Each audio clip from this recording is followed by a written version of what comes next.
See, he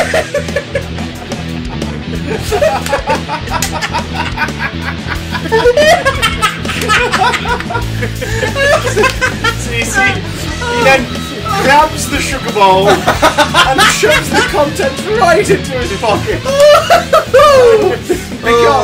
Because, believe it or not, new Sky Mobile is different. It's new. We take your 3G and we give it back to you, the people.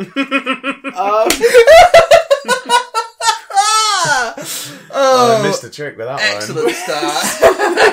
He's going to do the voice. Do the voice. Oh, God. Oh, you there? Oh, dear. Well, that's it for this week, everyone. Thanks for tuning in. We've peaked. Goodbye. It's not going to get better than that, guys. Sorry. No, peep over here. Peek right up our bustles and trussets, because you're listening to, it's not even a word, but it is now. You're listening to Big Damn Cast, episode 463. This 110. Is the one. 110. The one where we buy a monkey. Yeah. And I haven't got the money for a monkey. Alright. You didn't buy me. Racism. I can say it. Oh, they've gone down a dark path already. We started well. Yeah, we're doing good. In case you're wondering what the hell's going on, I'm Christopher Great Big Barrel of whatever the heck is scraped out of rowing boats at the end of a long hot summer Johnson. I'm Matthew Tubbs of Fun Watson. I'm Charlie, overstaying my welcome to Melo. Yay! Charlie's back. Yes, he is. Back again. Charlie's back. Tell your friend. Please. At some point. I could use one. Just one. Just one. Well, you got two here today, sir. Yes, I do. I'm surrounded by them. Two gentlemen who are going to spout pop culture bollocks in your ears. Enveloping you. And talk shit. Lucky boy. But for the sake of the listeners who are obsessed with continuity, how the devil have you been since I've been very well. With Dakoko? Yeah, it was. I was actually re-listening to it. It was episode 84. I want to say I was last here. I believe that's correct. Yeah. So 20 plus weeks. Oh yeah, that's a lot of weeks. In that time, I've managed to renege on my promise to Tom Monty. And I didn't watch Trainspotting 2, unfortunately. I did buy it. It's still sat in the cellophane in my house. Oh. Other than that, that's been it, really. Just been staring at an open just looking at Trainspotting 2. No, things have been well. Things have been good. I'm happy and I'm healthy. Happy, healthy, hearty, and hale. Yeah. I don't know where that came from. I liked it. The 1940s, I think. Yeah. Look at you, I'm fine. How do you do? Wasn't that the name of his barbershop quartet before he dropped Happy, Hearty, Healthy and just joined up with Pace? Hey! That's terrible. And all of our demographic are going, I don't understand what that reference is. Just sort of in that kind of polite way of going, just nodding along. Yes. So, Apart from the three people who've seen Survival. You would, because they're in the last classic Doctor Who story. I see. They're guest stars. Take a shot. Matt's brought up Doctor Who already. I can't take a shot. I am driving. And he's responsible. You up the wall. Hello and welcome to our show. Finally, after all that preamble nonsense, today we are going to be talking These about... pre-credit sequences are getting ridiculous. Yeah, they are getting ridiculous. You should see the post-credits ones, though. We're going to talk about the first images from the new Terminator movie. We're going to talk about Star Wars Episode 9 entering production. We're going to talk about the new Venom trailer. We got some more stuff about Guardians into the Galaxy. I saw Hotel Artemis and some other stuff as well. And also your emails. So yeah, let's talk Terminator. Let's talk. Why? Why? Yeah. Terminator, why? So Terminator, this is the sixth It's Terminator movie. It's the sixth Terminator movie. We have 1, we have 2, we have 3, we have Salvation, we have Genocide. And we have now the as yet untitled Terminator film. Now, returning with Linda Hamilton returning as Sarah Connor. Yeah. And also with Small Mercies. Natalie Reyes Natalia Reyes, sorry, I can't read, as Danny Ramos, Mackenzie Davis as Grace, and Sarah Connor as Sarah played by Linda Hamilton. Linda Hamilton. Yes, who With looks a congresswoman haircut for some reason. her and She does look like yeah. She does look like she's on the kind of one of those weird campaign ads. Well, her and Jamie Lee Curtis have got that thing going on of like they are returning to old franchises as complete badasses in their 60s? At least, yeah. But with a congresswoman haircut in this case. Yes, Yes. yeah. I mean, Yes. Linda Hamilton's hair has looked better. Jamie Lee Curtis has got the cool short head, Cool buzz, cool yeah. mum thing going And then on. in Halloween, she's got spaniel ears. Yeah. She's got big, like, dangly Yeah. white curtains. So yeah, why Terminator? Why? What do we know about this? We don't know anything about this. We know Tim Miller's directing it. Tim Miller's directing it. It's the project that he was immediately snatched up for the moment it was announced he would be doing Deadpool 2. James Cameron grabbed him and pulled him over to the James Cameron's producer on this. He's not directing. He's too busy with his 17 Avatar sequels. that we'll never see. They're never. I will be so shocked if they come out. Avatar 2, 3, 4, 5 are all coming out, and Kingdom Hearts 3 comes out. Terry Gilliam's When, done Don when Quixote Black and now. Silver Yeah, comes out. So Don we Quixote need came out. So we need a new film that's Oh. going to be in production. For I the don't know next what 20 makes years. because what Guardians is of the Galaxy 3. Oh, God. We'll get to that. also, I mean, James Cameron being involved as a producer Yeah. is indicative of kind of nothing at this point because he, in the most cynical way possible, Oh god, I know what you're going to say. did Yeah. the whole The- this is a return for the franchise. Oh, You are yeah. gonna, if you like the first two movies, you're gonna love this. Like Genesis, he just hawked it up, and it was like you don't need to know any of them apart from the first Yeah. two. This is the true continuation. That's apparently what's happening here. Yeah. This one is That's been ignoring- happening since like 1992. It's ignoring everything apart from Terminator 1 and 2. So But it's that- ignoring Rise of the Machines, it's ignoring Salvation, it's ignoring Genocide. And that's, Well, it's kind of like what we've all been doing yeah. anyway. Yeah, kind of. It's what they were rumoured to be doing with the Neil Blomkamp Aliens movie that never materialised because Ridley Ridley Scott Scott. doesn't want us to have nice things. And that it was going to ignore Alien 3 and 4. Yeah. And be a sequel to 2. Yeah, To okay. Aliens. But That's a weird sort of newish trend, isn't There's- it? To go there's a- yeah, to get to a point in exactly. the franchise and just go, yeah, this middle chunk, we're going to just take that out, Fuck that. pretend it didn't happen, and carry on with what. Halloween's doing it this year. Yeah. Halloween's pretending none of it exists apart from the original Carpenter Halloween. So I suppose there's a reason sometimes, but it is weird that it is almost like this is what we're going to do now. This is our thing. As I mean, Yeah. it movie can work. makers, we're going to revisit our original works. Fox and have been ignore doing it with what every everyone's done single since. X-Men movie. They ignore all the others. Yeah. Has that? Well, that's the thing. Has that been working? No, well, yeah. It's Apart from Deadpool 2, which spent way too much time discussing Logan. To the point where it was like, if someone's not seen Logan before seeing this, you've just ruined There the is, of course, majority also on a slight tangent, the sort of That's unusual for us. I know, right? There's the up in the air nature of the next two X-Men films. Because of the But we'll get to the hows and yeah. the whys of that in a little while. That's wonderfully coincidental because your first Big Dumb Cast was talking about New Mutants. Oh my god, it was, yeah. Because the trailer had just dropped. That was supposed to be coming out in April, which Yes. is come and gone. It got put back by a year. Yeah. And both it and Dark Phoenix, which are both in the can. And, Really? And done. New Mutants They're did done. some I don't know reshoots if Dark to add Phoenix was characters. done. I don't crazy. know if the effects work was all done, but No, Principal someone had- photography was finished. yeah, there had been test screenings Yeah, of some Dark people Phoenix. on Reddit have been talking about a pre VFX cut of it being test screened. Yeah. And New Mutants went back into reshoots specifically to pick up some shots, but to add another character. So yeah. Sure. That's, yeah. that's gonna work. Yeah, that's always a good that idea. seems like a seamless Let's thing just to add do for a another script character to in add a these new years. character in. Fuck that. Yeah. So back to the so we know no as it stands between the three of us we know nothing. We know we know that it's not got a title. We know Tim We know the Miller's lack directing. of title. We know they keep referring We to know- it as a reboot sequel. It's out November Instead of next just a year. sequel. Reboot sequel. It's November 22nd, Okay. 2019 at the moment. That's what all of them have been meaning to be, though. Like every single one. Like with the third one, that was like, oh no, this whole thing was an inevitability.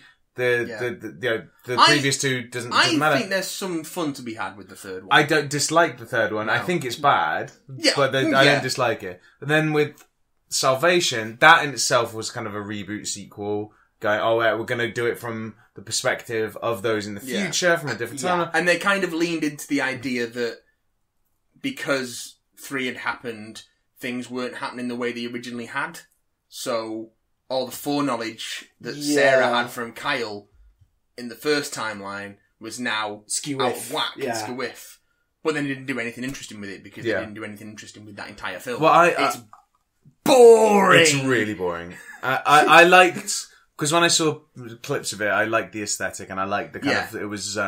Because anyone who saw the first two Terminator movies have looked at the Future War stuff and gone, I want to see that movie. Yeah. And then it was that excitement. It was like, oh, that's what we're getting. And then it was just dull as fucking dishwater, man. Yeah, really boring. It was, anyway, so that in itself was supposed to be a kind of rebooty sequel. Then Genesis was that left. That's why they spelt it that way for him. Who's back? He's back, by the way. What? Is he back for 6? Yeah, he's back for 6. He said he'd be back.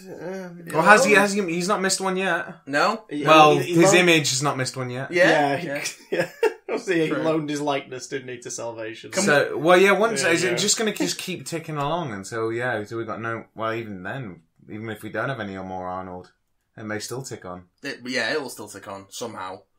This franchise is going to continue. We've also got It'll never stop. It absolutely will not stop.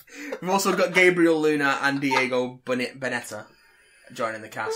I don't know what those guys have done. I couldn't tell you. I can't. No. I couldn't tell you. It looks... Yeah, it's 3 women, grimy, who look like badasses. It looks more like Salvation than anything, which is worrying. It's washed out. It's grim. It's probably not going to be as good as the Sarah Connor Chronicles. Is it modern day? Yeah, it kind of does. I believe so. It does look... Yeah, it doesn't look futury and it doesn't look pasty. Well, because Linda Hamilton is as old as she is. So... But she's always been as old as she is. Yeah, but exactly. But there's always time travel. This will set... If this is set in the modern day... Yeah.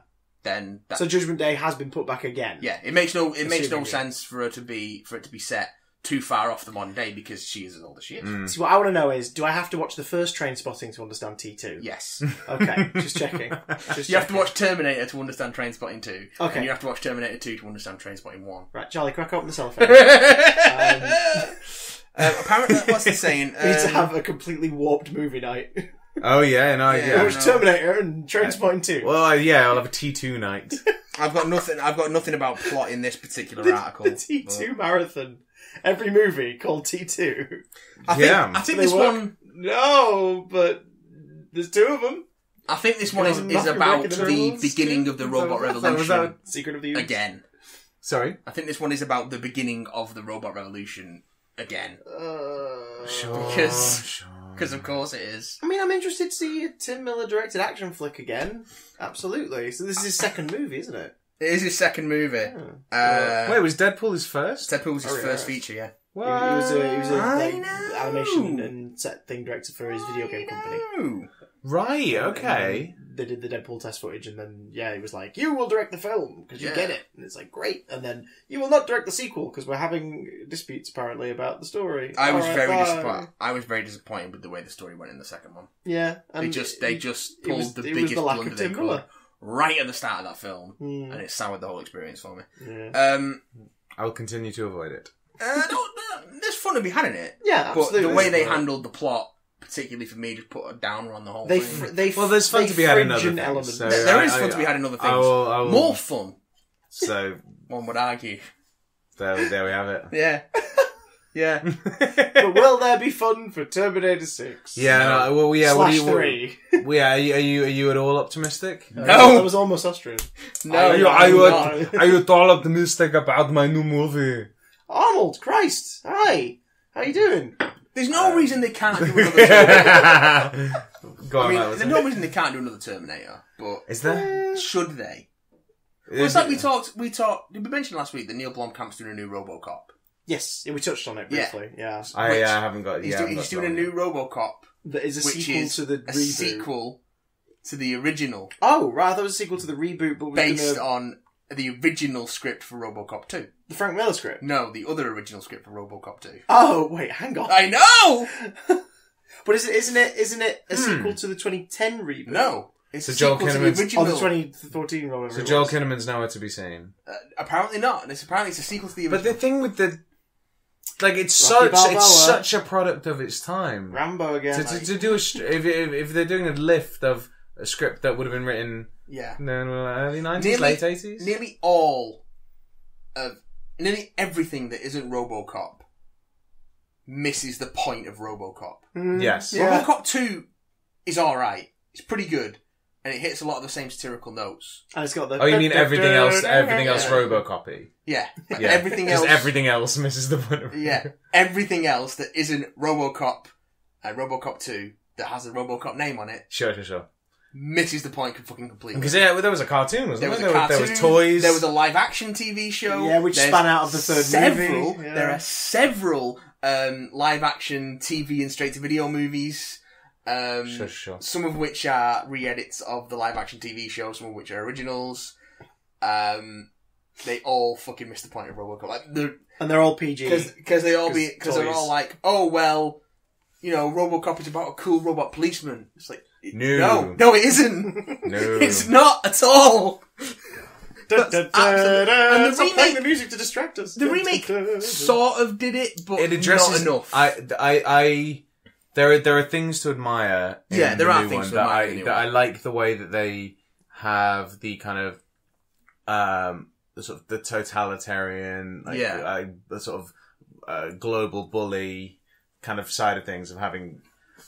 It brings things into modernity in a way that is admirable, but it doesn't lean into it nearly hard enough, and it's hampered by its own age rating. It gets caught up in the cool robot policeman stuff Yes.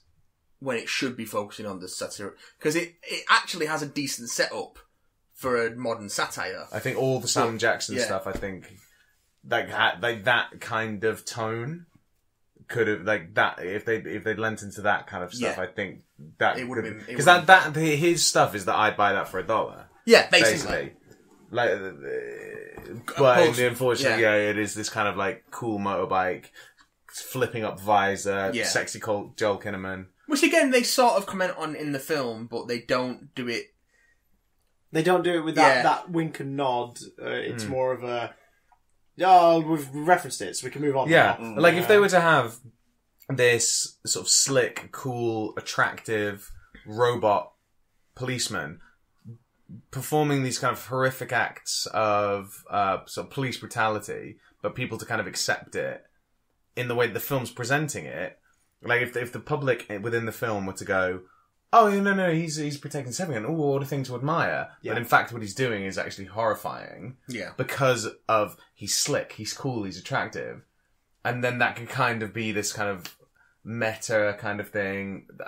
That could have potentially been a thing that would have been really interesting, but it didn't do any of that really. Because they can't make that PG-13 and sell tickets.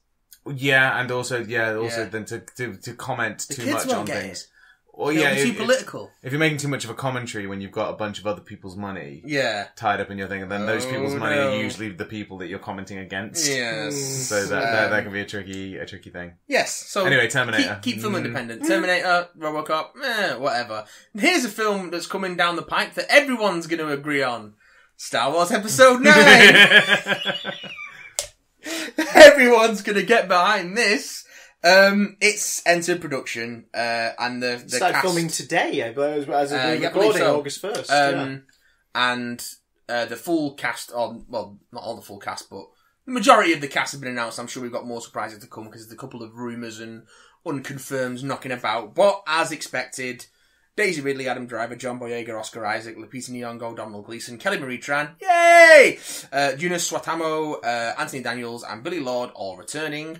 Alongside Mark Hamill, so presumably doing some flashback or Force Ghost Ghosty stuff, yeah, hopefully. Stuff that they were unable to keep covered up, I'm guessing, hence the... Let's just say he's in it. Just announce it, yeah. Also joined by newcomers Naomi Ake, who's in Lady Macbeth, which I've not seen, but... I've heard very good great things about it. And Richard E. Grant is one of those people who goes, oh no, he's not in Star Wars, is he? Should we put him in one? He's the kind of the person who... That's how Paul Bettany got the job on Solo. Really? Yeah, like, he texted... Oh, yeah. He sent a text to Ron Howard, being like... Because they'd worked together a shit ton of times. Really? Is that how it happened? Yeah, he sent a text and was like, do you ever get that feeling where you're lying awake at night and you think, I've not been in a Star Wars movie? And Ron Howard texted back and was like, leave it with me. That's brilliant. Of course, because it was... knowing that Ron Howard was directing or not? Yeah. No, it was after the It was after the changeover. Because he replaced... poor guy. Michael K. Williams. Oh, yeah, he was originally the villain in that movie, but because of the reshoots, he had to drop out. So Paul Bettany replaced him. Originally, he was just going to get Ron Howard was just going to get Bettany like a cameo or a scene as a character. Right. And so and taking the full. Yeah, within 2 weeks, it was like, well, actually, this is happening. Yeah. Would you come in during the reshoots and completely replace another actor? Bloody hell! He's great in that movie as well. He's really good in Solo. Yeah, I haven't seen Solo. Solo's pretty good, man. It got a bit of a bad rap because it's like fine. Yeah. Especially, but considering all the production bullshit it went through, that was the thing that really put me off. It's a miracle that it came out as well as it did. Like it's a Ron Howard film. It is absolutely serviceable. And it works. Serviceable with moments of genuine warmth and charm. Yeah. And weird little hints where you go, that was from the Lord and Miller cut. Yeah. When we were... It's just snuck through. Oh, right. When I was last year, we did briefly talk about the fact that it had been completely radio silent. Yeah. And the news was that Alden Ehrenreich just was not cutting the mustard. And did that end up being true? No, he's great in it. He's great in it. I think all the acting... It's not uncommon for acting coaches to get brought in on movies. No, not at all. I don't remember saying that, yeah. But I think it was more... Would that it were so simple? It was more that... From what I've been able to glean from various unconfirmed reports that I've got out there, it was more that Lord and Miller were working in a very improvisational style, and that was also what was causing friction between them and the studio. Right. And that's not what Alden Ehrenreich is not good at. Used to working in that sort of way. And also, when you're dealing with a sort of $300+ million film, yeah, like doing improvising a bunch of scenes, I can see why Disney and would it was go, pissing the writers off. Absolutely not. Because it's not like a Judd Apatow film, for example. They're usually in very few locations. They're cheap as shit to make. You can just piss about because all these people know each other as well. It's not to say that improv doesn't have a role in these kind of movies, because absolutely it does, and you've seen it in the Marvel movies. But it has roles in little character moments. It's not like you shoot a scene. Oh yeah, fucking Mike Lee style. Yeah. You can't. I'm not making a judgment call on who's right, who's wrong, but I can totally see why the writers and why that kind of buzz would be going around, and why Lord and Miller would go, because I can see both sides. On the one hand, you can get these kind of moments of pure gold when you just kind of let the reins go. Yeah. But at the same time, you're sitting on a pile of money that is not yours. Yeah. So that, it's a tricky situation to find yourself in if that's your style. And I would imagine that there's talk that there of a bit of closing ranks going on at Lucasfilm after Solo didn't do so well. And sort of a reassessment of what's coming up next. Oh yeah, they've taken the kind of spin-off stuff just off the slate entirely, haven't they? Yeah, well, I mean, they hadn't... Mangold's confirmed to be working on a Boba Fett project, but they've not greenlit the Boba Fett film yet. And of course, now it looks like it's something they're thinking about for later instead. Right. Now. There's been rumours all over the place of an Obi-Wan movie. Well, I think that's where they should give improv a go and just release Abigail's Party, a Star Wars story. Just do that. That'd be fine. Just dress... Alden Miller and Ewan McGregor just farting around. Dress Ewan McGregor. Gossiping. As... Pineapple chunks. Dress Ewan McGregor. They go well with everything. As Obi-Wan. Give him a lightsaber. To our younger listeners, and a fondue set. Give him a lightsaber and a fondue set. Excellent. Yeah. Dressed as Obi-Wan, and then just drop him in Tunisia and film what happens. Yep. Who? Ewan McGregor. Ewan McGregor. Yeah. Just anyone. Just anyone. Just anyone. You boy. No, yes. because it's got to be Ewan McGregor. Ewan McGregor has been quite open about being down for it, being down to clown. So, especially because like him being older than he was at the time of the prequels, he can very easily now sort of play a believably closer even in to... episode 3, he was turning into Alec Guinness. Because how like he was doing a really good job of sort of approaching that feel. Because he set this like 15 years before New Hope, and it's I'd believe that. Would you, 15 years might be a push because Ewan McGregor, he's certainly older, but he's looked the same age since about 2002. Well, it could be that since like the Force is sort of quietening down, and stuff that he's aging a little bit. I mean, to be fair, if Dumbledore can go from looking like Jude Law to Michael Gambon in that flashback sequence in the space of 10 years, according to 10 years, yeah, the timeline of Fantastic Beasts and all that, Jude Law to Gambon in the Half-Blood Prince flashbacks is about 10 years. Brilliant. Okay. So he goes from like business suits and sexy little beard and everything to like old man in robes. Yeah, no, I don't even want to ask. I don't want to maybe know about Fantastic Beasts. But then at some point he randomly turns into Richard maybe Harris, he comes out worse for wear from his encounter with Johnny Depp. Or does that only happen to women? Oh! Welcome to the comedy roast of Brindlewald. Johnny Depp slam. Remember, fuck Johnny Depp. Yeah, seriously, fuck Johnny Depp. Yeah. Oh god. It's the new catchphrase of the podcast. So yeah, thinking about like the sort of financial risk that I say financial risk, they know this is going to make a fucking ton of money, but Lucasfilm are being a bit more cautious, so I think that's got partly the reason why J.J. Abrams is coming back for this. And also partly the reason why that he's said that Carrie Fisher is going to be appearing in this film via unused footage from The Force Awakens. So I think that probably leans back again into the idea that they're going to be seeing some flashbacky stuff in this. And also, as well as rumours that Kerry Russell has joined the cast, we also have more, again, unconfirmed rumours that Harrison Ford... Han Solo is returning in some capacity. So again, I just want to hold this pair of dice that again. Might be They're a thing that exactly what we predicted in Solo. One of the first shots with him in is like a lingering close up of him putting the dice on a dashboard. It's like, oh, you're retroactively trying to make it a thing. Okay. Also, another thing that's weird about Solo is that it sets up sequels. Yeah, that are never going to come. That might never come now. Yeah. There's a deliberate, like, in the last 10 minutes, there's a deliberate, like, this is a thing we're going to explore. Like, character appearance that suggests a new story. And were they set up so you'd be interested in seeing, or was it just kind of like... Yeah, but the same character in the world that they're suggesting has been explored in the TV shows. To a degree. And this is set during the bit we don't know about from the TV shows. For that character, it fits... places that film, timescale wise, very nicely for that character.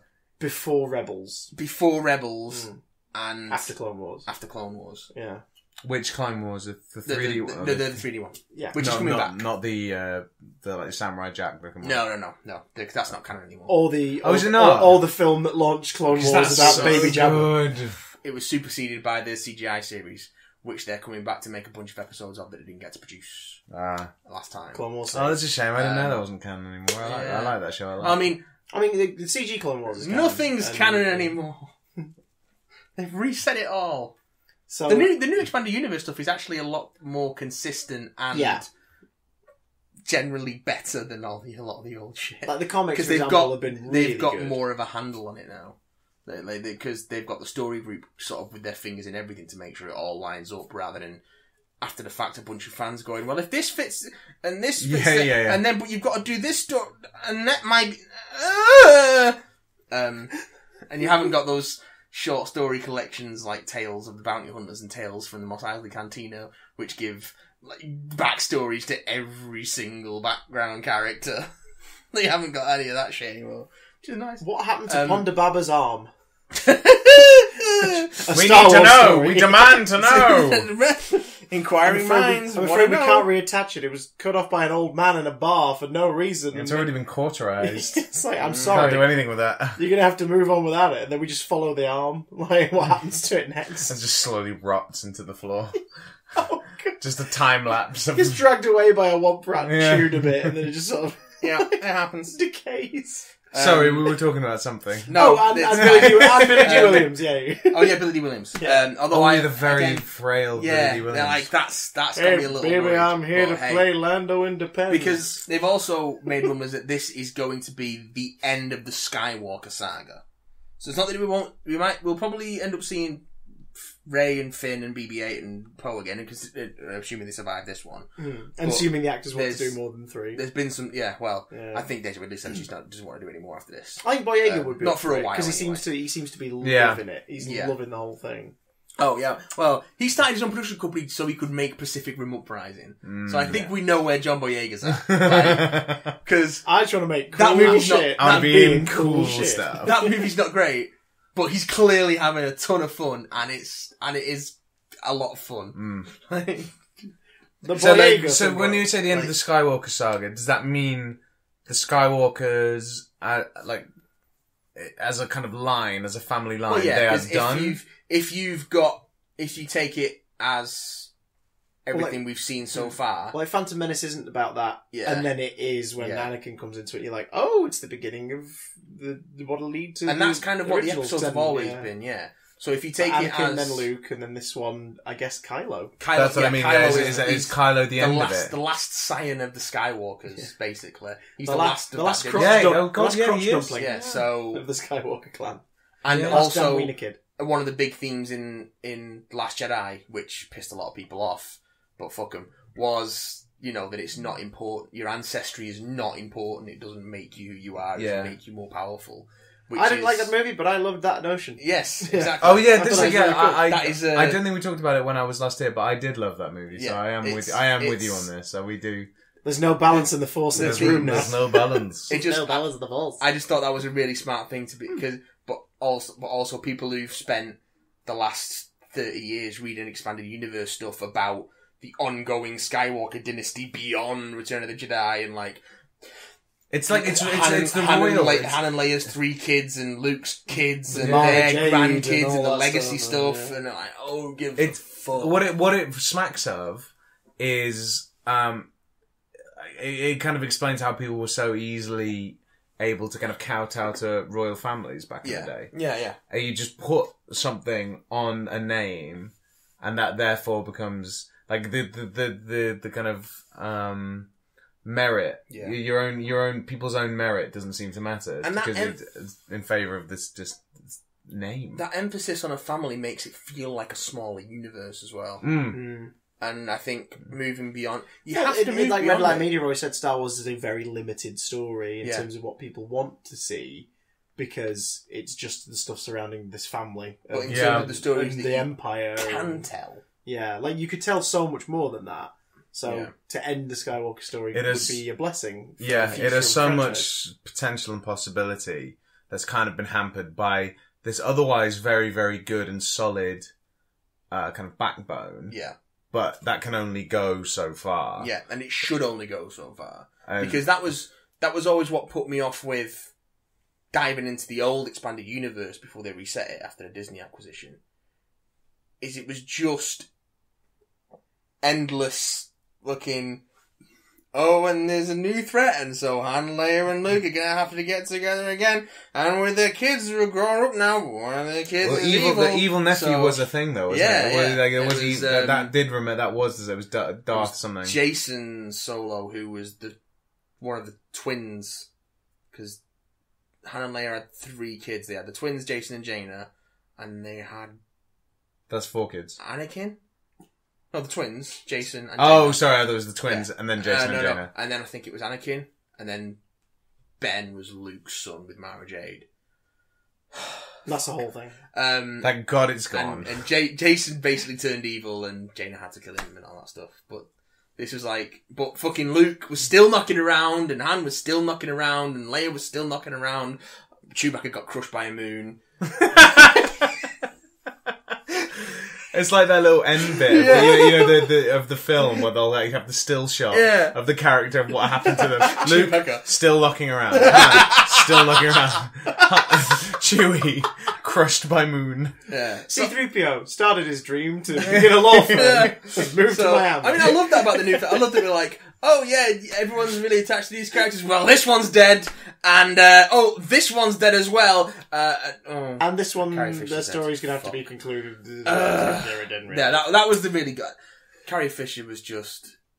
Because I started reading her autobiographies and stuff. Oh yeah. After Force Awakens came out, and because she was just in the public eye more, and then I was watching her on stuff and realising she's in some good form. You're a very engaging and entertaining woman, and her autobiographies are just brilliant. And that was such a blow, man. Yeah, because I think she really could have used. That's the name of chapter 1, isn't it? Yes, it is such a blow. I think she really could have used a sort of resurgence to the public eye as a platform to have a real renaissance. As a sort of raconteur. And it's just because they've come out and spoken about how episode 9 episode 7 was Han's, episode 8 was Luke's, and episode 9 was going to be Leia's. That was the way in which it was kind of going to be set up, and the way in which the various batons were going to be passed. Yeah. And it's such a shame. Again, in a similar way to it. I mean, I don't mean this to sound flippant, but it's kind of up there with the way the Dark Knight Rises kind of came. Like, I know that there was a plan there, and I just wish that I had seen the way that it had come out, because we would have had 3 tiers, and he would have been in it. The story would have concluded in a much different way. Yeah, because she had, there was so much like life and energy that she still had, clearly. Yeah, and it would have just been so lovely to have seen her, kind of exhibit that. Yeah. A bit more before she passed away. But it's okay. We're going to have geriatric Billy D in a cape. So that's the same, right? That's what we want, right? Williams, but I don't want to see that. Don't watch his Dancing with the Stars clips. Years ago. Because I do remember you saying how frail he now looks. I haven't seen how frail he looks. Like, voice acting sounds no different. He's played Lando in a few episodes of Rebels, and Lando's been given more character because of Rebels. And I think he comes back for the he pops back in Robot Chicken and stuff. Well. Yeah, he did. Yeah, he comes back for Robot Chicken quite often to do sketches with them as Lando or as just other people and characters. Mm-hmm. So he's still got it. The chops are still strong. Yeah, it's like Harrison Ford. You can sort of believably go, yeah, you're an aged action star that I can buy, but Billy not D so much Billy D. Like, we're talking actual real person, old person frail. Yeah. Not like Hollywood old person frail. He's real person frail. Yeah. In a way that, Harrison Ford he's leather. The magic of weed. He's weathered. The magic of weed and a pilot's license. Motherfucker survived a plane crash. And several ton door falling on him. What got you through it, Harrison? The thought of bleeding that mouse's wallet. Fair enough. Let's delay Indy 5. I don't know what he's got mixed in with his weed, but it's doing wonders for him. Yeah. Oh god, that's the secret. That's the secret. In other Disney news, so remember when Disney did that really stupid thing last week? Where they fired a man for making bad decisions several years ago that he already apologised for and demonstrably moved past?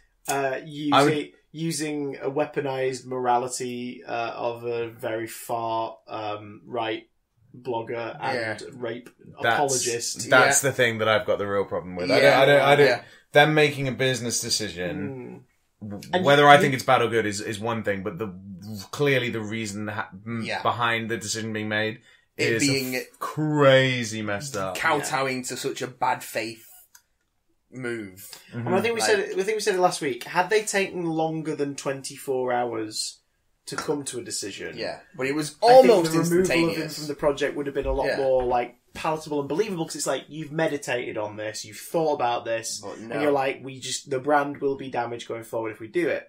But because of how quick and reactionary it was them basically cowering down to the notion of somebody who disagrees with someone politically, turning it into a scandal against the company.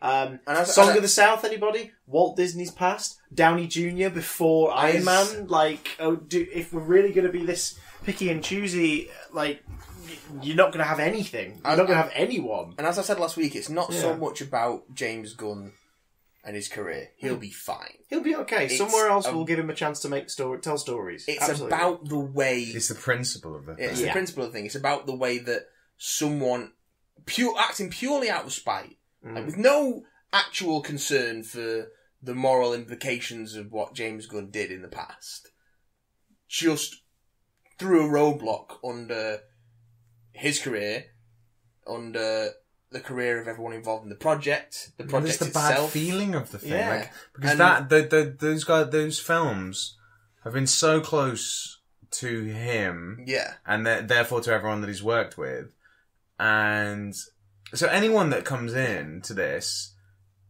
it's not going to be the same thing, and so the worry is that this is, on the grand scheme of things, this is a minor thing, but this method scaled up to more, I hesitate to say important, to more socially vital things. Yeah. Like, say, an election.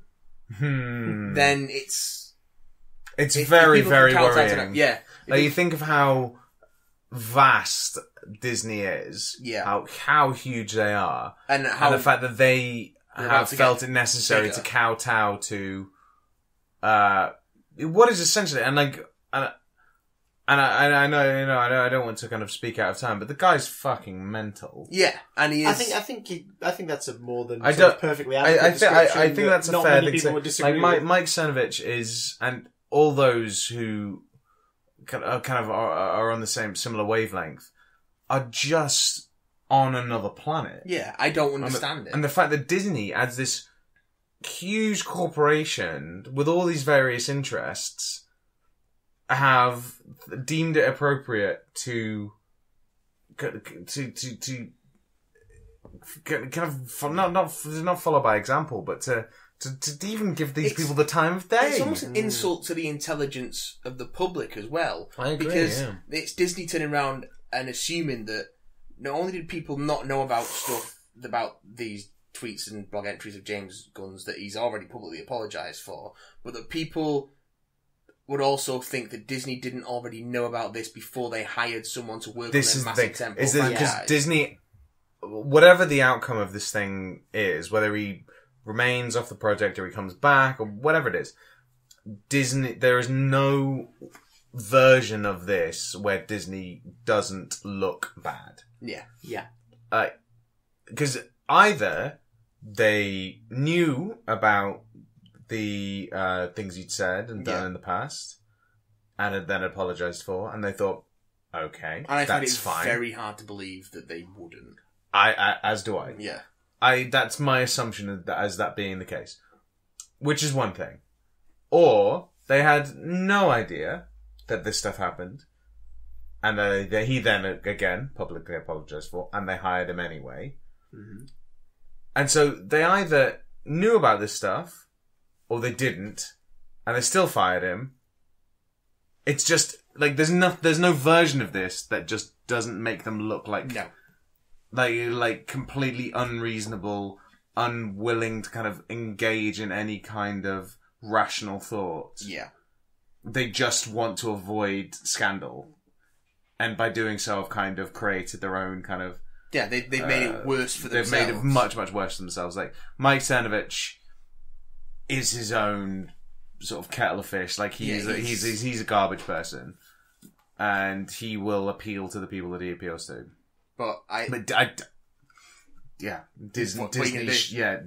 Disney. Well, can't be doing this. This is terrible. They're going to look even worse now because pretty much all of the cast of Guardians of the Galaxy, the principal cast of Guardians of the Galaxy, most notably Dave Bautista, was very, very vocal almost immediately in his support of James Gunn. And continuously. Throughout. Like everyone else has maintained sort of a silence as they gather the thoughts. Yeah. But everyone else, Sean Gunn was also quite vocal in defence of his brother. And very eloquent in terms of how he put it. And especially when he said, like, I did not approve of the jokes, and neither did Mum. Yeah. Yeah. And it's just like, fair enough. But, Like, But this is the thing, the guy has made his career prior to this by being provocative. Yeah. And don't get me wrong, the jokes that he made were terrible. Yeah. They were horrible.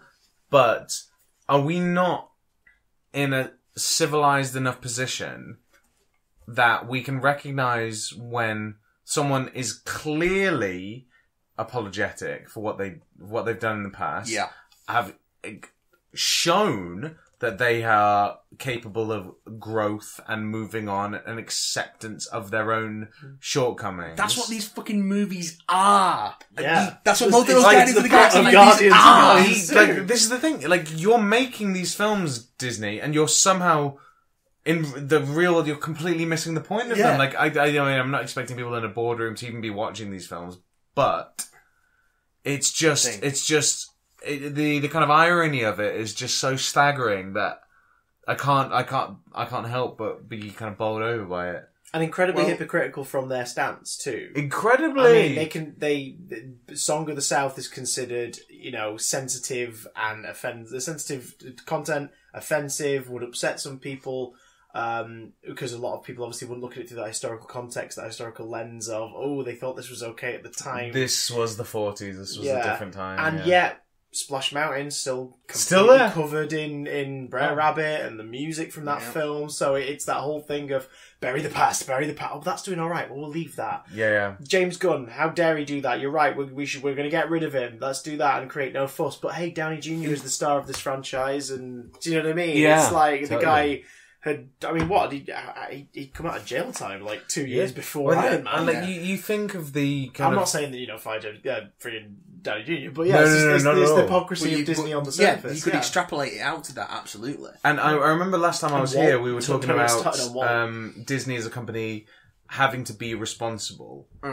Because we were talking about representation at the time, and now I feel that as time goes on and the world continues to get madder and madder and madder, and it's that Disney's responsibility only continues to grow. Yeah, as they do, as they continue to grow. Yeah, and their influence continues to spread. Yeah, and they have in this instance really eschewed their responsibility. Well, and they have. It's a really, really disappointing move that they've made. The rest of the Guardians of the Galaxy cast have openly called out Disney now. Well, I'm glad to hear as they've released an open letter. I think it was originated on Chris Pratt's Instagram account, and then I've seen it shared by Karen, all Zoe, the members of the cast. Tom, Dave all shared it. Yeah, Vin Diesel and Bradley Cooper don't social media, so they didn't put it out. And I think Sean Gunn resisted at first reposting it because he made his statement, but he signed it too. Well, and Michael Rooker signed it as well. We've got the statement here. I'm going to share the statement because I think it raises a few interesting points in addition to what we've been doing. It's an open letter. It says, to our fans and friends, we fully support James Gunn. We were all shocked by his abrupt firing last week and have intentionally waited these 10 days to respond in order to think, pray, listen and discuss. In that time, we've been encouraged by the outpouring of support from fans and members of the media who wish to see James reinstated as director of Volume 3, as well as discouraged by those so easily duped into believing the many outlandish conspiracy theories surrounding him. Being in the Guardians of the Galaxy movies has been a great honour in each of our lives. We cannot let this moment pass without expressing our love, support and gratitude for James. We are not here to defend his jokes of many years ago, but rather to share our experience, having spent many years together on set making Guardians of the Galaxy 1 and 2. The character he has shown in the wake of his firing is consistent with the man he was every day on set, and his apology, now and from years ago, when first addressing these remarks, we believe is from the heart, a heart we all know, trust and love. In casting each of us to help him tell the story of misfits who find redemption, he changed our lives forever. We believe the theme of redemption has never been more relevant than now. Each of us looks forward to working with our friend James again in the future. His story isn't over, not by a long shot. There is little due process in the court of public opinion.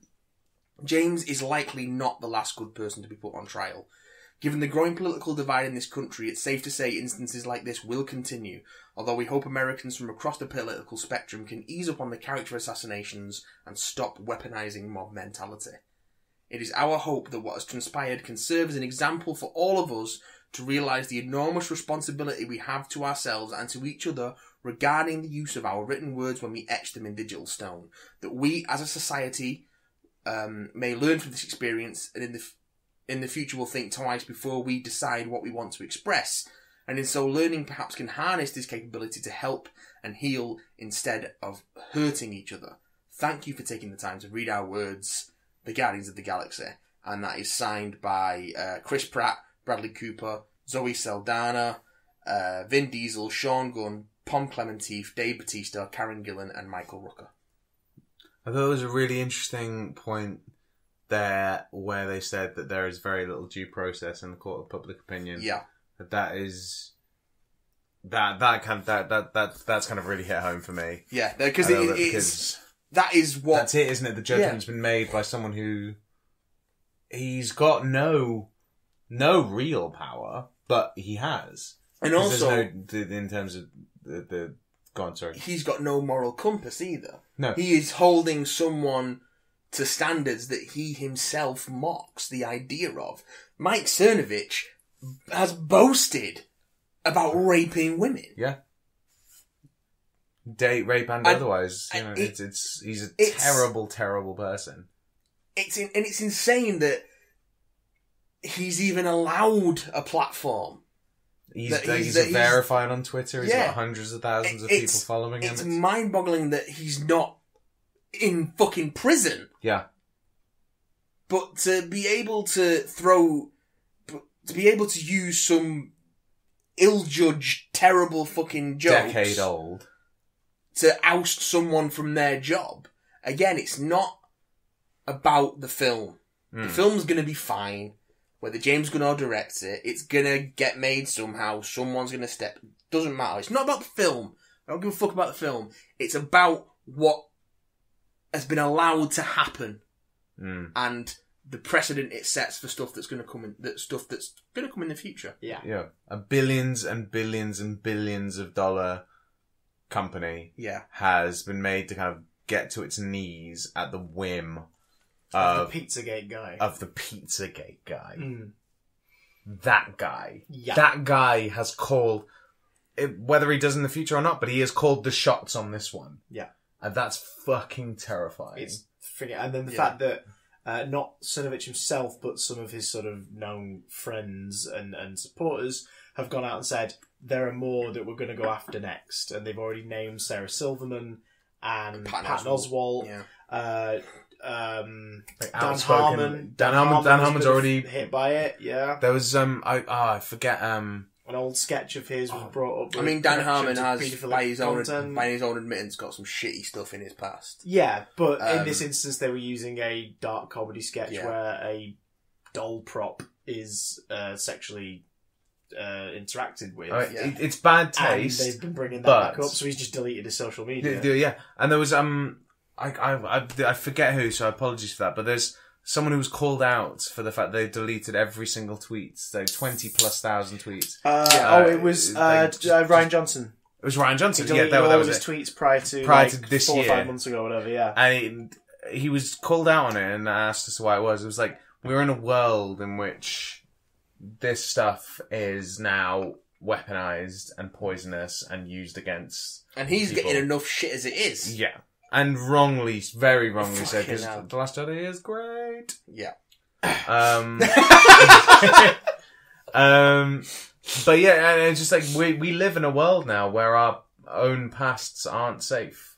And this is the weird thing, and this is a weird thing about, just generally about social media as a whole, because we are in this kind of weird transitional phase of like, what it is to kind of interact and communicate and all this, and how the permanence of our past is, that's a new thing for people. And I think a lot of people still haven't got a sense of boundaries. No. Like, to varying degrees, I think we've all had, that sense of, ownership and entitlement that some people we interact with have over us. Yeah.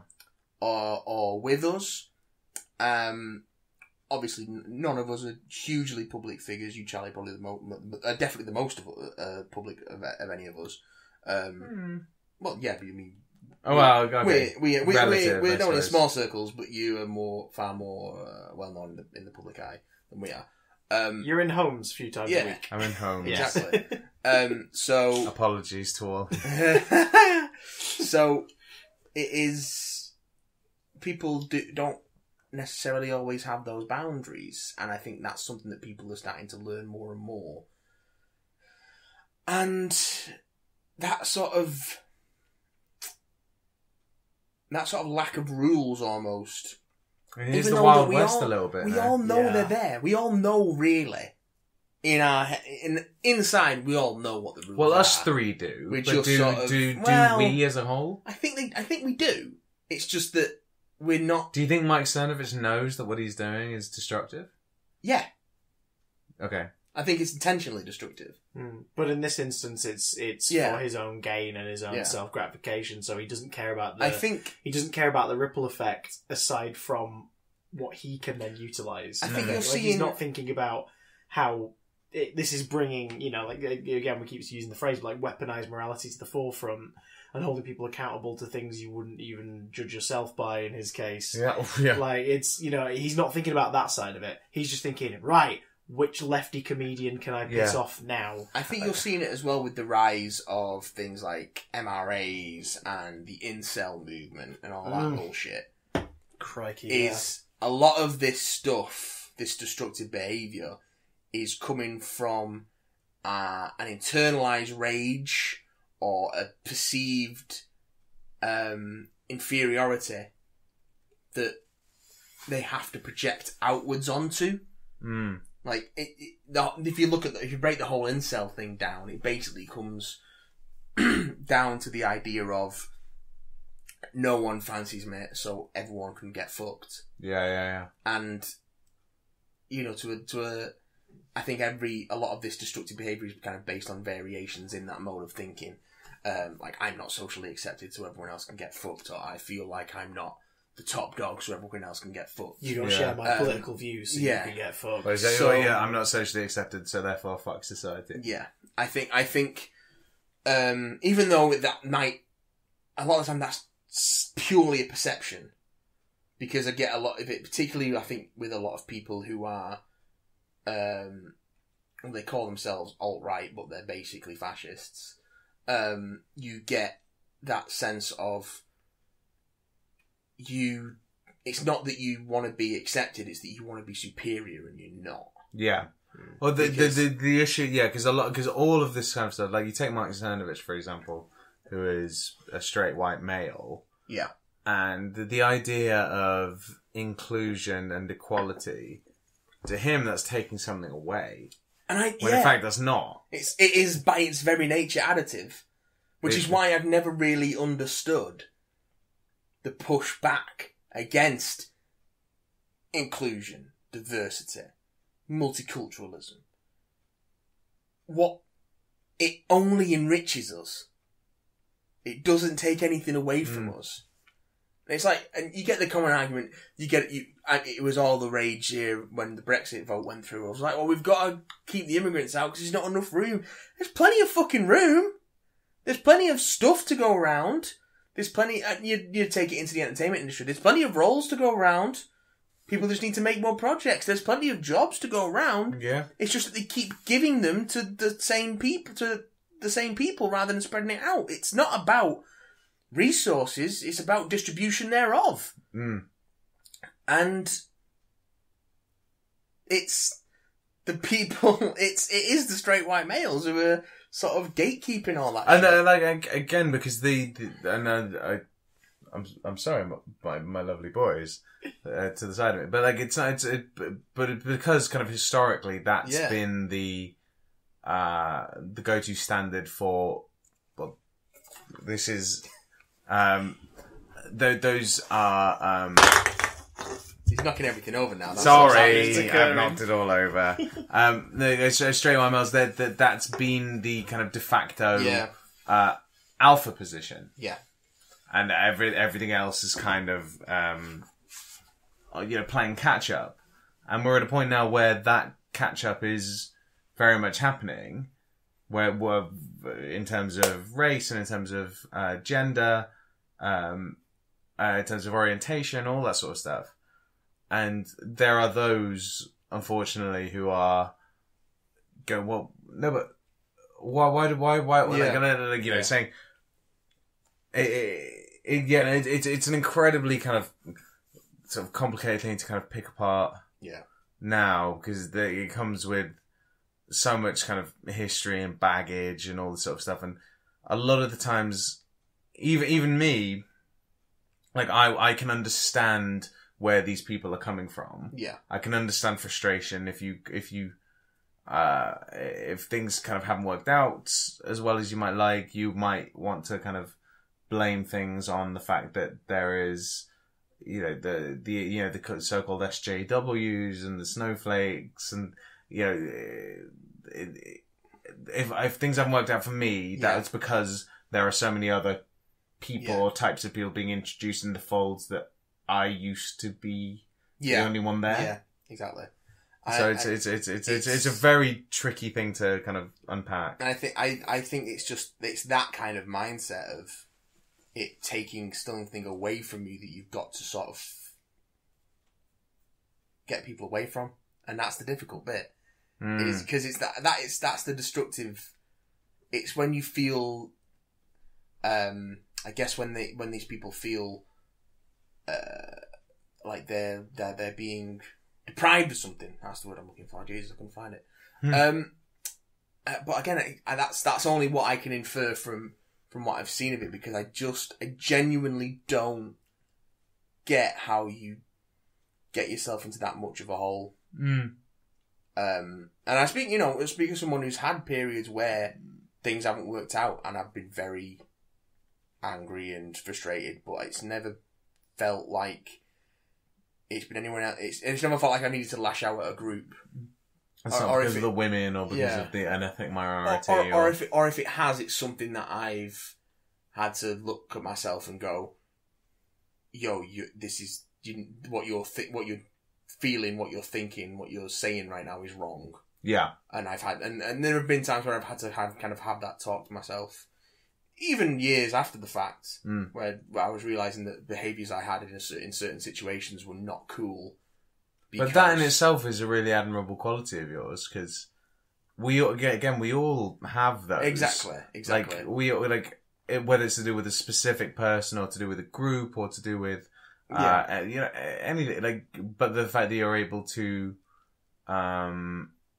be introspective enough, and I think I think it's something we need to do as a society, and it's something we need to encourage, which again is why the James Gunn thing is so frustrating, because it's someone who has made an improvement on themselves. Exactly, he's been introspective. He said, "This is what I did was wrong." Yeah, and with his work post, his time as a kind of schlock trauma director, you've seen that, because this is the thing with working as someone who's in the public eye. Like, you've seen his kind of output, in real time, of him growing and improving as a person, and the fact that Disney can then go, oh yeah, all that kind of, that upswing of growth and improvement, let's go back to point zero, when you made this ridiculous, very bad taste joke, and we're going to judge you on that based on today's standards.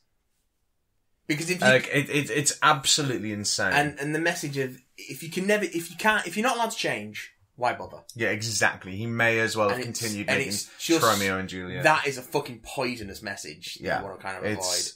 And Disney should, particularly given how fucking big they are, they should know better. And like it's incredibly disheartening. As we've alluded to, they're only getting bigger. Yes, the Disney Fox merger is happening. Are we changing topics? Comcast have withdrawn their bid. Ladies and gentlemen, Matthew Watson presents a classic segue. And we've just gotten deep about some concerning stuff about Disney. This is also concerning. Yeah, this is a double whammy of Disney. What you've got. Dickery. Let's head out of morality slightly and into Monopoly. See, all the headlines and all the sort of like genre and movie websites and stuff are just like the IP stuff, like Fantastic Four and the MCU. Four, X-Men are coming back. Who's going to be Marvel? Wolverine this time? The one Twitter moment about all this on the day was the future of the Fantastic Four might be with the MCU. Yeah. It's like great. Which I wouldn't blame you for being excited. Yeah, because that would a be lovely good. Thought. It's great, and hey, maybe we'll get. We'll finally get home video releases of the Star Wars trilogy in its original form now, in new format. Maybe they'll have the rights to do that sort of stuff. Fox who was holding that up, wasn't it? Yeah, and maybe the X-Men will be retroactively put into the MCU. This is all interesting. There's so many whiffles and waffles that you guys can have, and they're going to be joyous. Yeah, there's going to be whiffles. This is 0.5% of the story. However, all these whiffles and waffles and future joys have to be underwritten by the fact that this is going to lose a lot of people their jobs. They're studios already estimating 10,000 plus in the first few months of it. Yeah. That's as the studios merge and departments join together and people are made redundant. It's also going to have a huge knock-on effect on the amount of productions that they're going to be able to put out. So we're basically taking one of the big major movie studios, probably the only people who can hold it's only really Universal and Paramount are not the juggernauts they once were. So really, you've got Disney and all its subsidiaries, Warner Brothers, and Fox. Yeah. Now you take that's in the Western world, anyway. Yeah, but exactly. I mean, of course, that's not counting world cinema and particularly China. Although we have been exporting more and more to China recently. Picture, if you will, your nearest shopping or shopping outlet. You've probably got a McDonald's and a KFC in that place. Picture, if you will, that McDonald's bought KFC. KFC was no more. Maybe it's KFC with a few McDonald's products, but eventually it's just a McDonald's. Maybe it's because I'm a hungry large man, but that analogy I think sort of sums up that thought of, that's kind of cool. Two things I like, and now going to do thinking, and they're going to support them. That's brilliant. But in time, it's going to vanish. In the metaphor you're using, it would be a case of two stores combining, but there would no longer be two stores. You wouldn't have you wouldn't have the KFC on one side of the shopping mall and the McDonald's on the other. They would somehow conglomerate and make one slightly larger store. It'd be McDonald's with a few KFC options. So therefore, but all of the people kind of at the lower rung of the ladder, they're all gone. We're keeping the Zinger. We're keeping the Whopper. They're favourites. Oh, popcorn chicken. No, that's going to go now. Oh yeah, I like beans and sweet corns aside. No, we don't need that now. Yeah. We've not got room for like that stuff anymore. The 12 herbs and spices, we've got room. No, we're and also just the people working the shop floor. Yeah. There isn't enough. We don't need as many people. Yeah, we're not making as many products because there aren't two different menus. So we don't need double the employees. We can do this with maybe a third of the employees. Remember what happened when Game bought Game Station? Yeah, there we go. Perfect example. Yeah. Where did Electronics Boutique go? Well, that was a long. That's swallowed up in the same thing. Yeah. But yeah, this is not going to. They're not.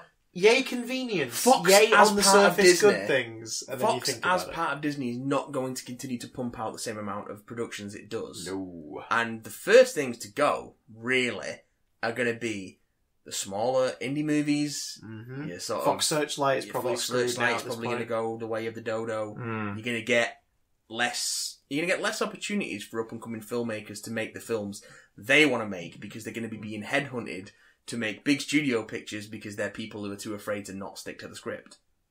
Which is a trend that we've been seeing more and more and more of in that space. It's going to mean far fewer films are made per year, but with far more money being put into them. Yeah. Therefore limiting the kind of artistic scope that they can work within. Because, like we've talked about before, if you're a director, particularly if you're a new director or a new writer, and you're sat on a pile of someone else's money, they're the people really dictating the shots, like, ultimately. Yeah. And there will be times when... And don't get me wrong, Disney generally seem to be quite good at letting directors' voices come through. but they're still working within a very specific framework. Yeah, absolutely. Like, they're not telling stories that are coming. They're just as an exception that's proving the rule. Like with John Krasinski with The Quiet Place and with Jordan Peele with Get Out. Yeah. Like, these are voices that are going to start being diminished more and more, and like more so than they already have been. Absolutely. And as time goes on, and as the film industry is dominated more and more by these kind of super production houses, yeah, it's going to be more difficult to get these kind of unique, and I don't want to say interesting, because they're but subjective, sort of shit. Like, let's be honest. Unique and let's just stick with unique. Just unique voices kind of coming through. Regardless of what the quality of the final product, it's important that these things are allowed to get made and come through and be seen. Because I know also, just on a kind of pragmatic level, if you're a filmmaker, you need to cut your teeth somehow. Oh yeah.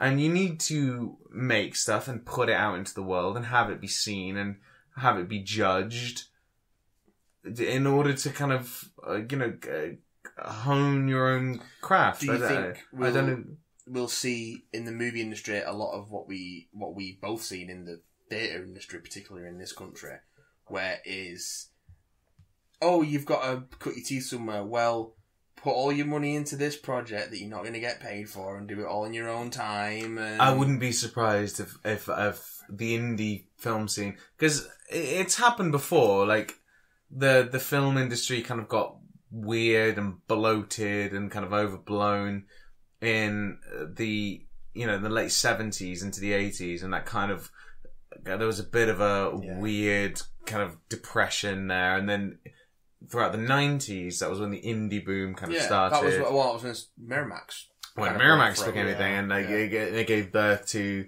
the Kevin Smiths of the world, of the Quentin Tarantinos of the world. And so if this kind of creation of these, like, uber upper echelon, crazy high budget, 12 films a year, let's say. Yeah. Studios, does that then leave a vacuum to be filled at the bottom end of things? And similarly, in the games industry, have had this as well. Yeah, like and it's gonna depend on the barriers to entry and what distribution's like, and until services like Amazon and Netflix start to open themselves more to stuff like that's already made that needs a platform, you're kind of limited to self-releasing, which can be tricky, or hosted on a streaming service such as YouTube, which has no competitors and is constantly fucking itself as a platform. So it's going to depend on what that platform is like and how accessible it is in terms of getting that stuff. Because I think something else we've been thinking about this is that it's kind of going to tank the theatre industry. Not the theatre industry, is it? Not live theatre. Not live theatre. The cinema movie industry. theatre. Movie theatre industry. Because it's already a shitty experience. Yes. Well, just to talk about the way that Disney handled the release of Star Wars. Oh, yeah, so Last Jedi, it crazy. It was something like, you had to show it in your biggest screen for a month, solid, and it was something like a 50-50 split on tickets to... So at least half of the revenue was going back to Disney, which was up on anything else that had been done before. Like, it forced all the movies out of smaller... But they knew that was going to make money anyway. They didn't need to do that. No. They did that to maximise their profits. And it was the second time they'd done it, because they did Force Awakens as well, same thing. Like, this sort of bully tactic of strong-arming cinemas to go in, if you want this film, you have to do this. Yeah. And if they're also doing all of Fox's stuff, or what of Fox's stuff survives from Fox's portfolio, people are excited because there's more IPs under a creative roof, but that doesn't necessarily mean that they'll be utilised, and it doesn't necessarily mean that they will be... Like, is Disney planning to make an Alien movie? Yeah, exactly. They're not going to make a fucking Alien movie. Like, that stuff has a hard enough time getting through Fox, and then when it does get there, it's got so many fingers in its pie, so to speak. Well, that it's kind of a bit of a mess. I mean, you haven't seen Covenant, Charlie, but I have not. me and Chris have. I was talked here last at time. length about it. You talked about it at length when I was last here, and it sounded terrible. Oh, woof, man, it's not good. It's a film. It's a film, And that's it. It's a film. So yeah, it's worrying. It's worrying, this Disney thing. It's happening. There's nothing we can do about it, and it's the film industry. They're moving into second stage negotiations as of this week. The film industry is, as it so often is, a microcosm example of what's happening in the rest of the world, because this is happening with companies all over the world every day. There's bigger companies, small companies getting swallowed up by bigger ones, and the monopoly increasing. And it is that dystopian future of being the one megacore. We're not that far away from everything being by and large. Yeah. Like we're heading that way. And go rewatch RoboCop. Go rewatch Blade Runner. This is required reading. It's probably going to be Disney. Let's be honest. Which is weird, considering they were in such dire financial straits in our lifetime. Like they were nearly bankrupt in our lifetime. Smart financial. Yeah, 2000s they had troubles in their other studio. They were like early noughties. They were not doing all that well. Nope. But it's because of the things that Disney have built themselves up to be giants off the back of so many smaller businesses. Is it Michael Eisner or is it his not predecessor, post-decessor? Bob Iger. Bob Iger. Who's just grown it and grown it. Who was Eisner's protege? No, it was the other way around. Was it? Yeah. What? Because they worked together, but Iger earlier in Eisner's career. They've got such similar surnames. Disney, Iger was almost like his advice guy. Like he was younger, but he admired his perspective, and then it's that whole thing of it's reversed backwards. The student has become the master. There was a similar sort of name mix-up. I've just watched Lindsay Ellis's video on the new Beauty and the Beast film. I just watched that today, and she's talking about them too, and I'm like, wait, which one's which? Who? which one's Iger? Which one's Eisner? Eisner's the one who forced celebrities into all the theme parks, so the rides age terribly really quickly. No. Iger's the guy who's like, just buy that. When are we getting that Captain EO home release?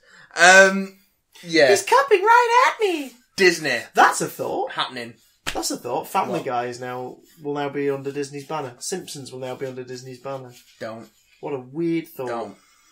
I can't say I've thought. About to get really confusing. I can't say I've thought about Family Guy in about 5 or 6 years. That's a healthy way. No one else has. Before we get into the emails, let's lighten the tone a little bit. Oh yes, please. With some trailer discussion.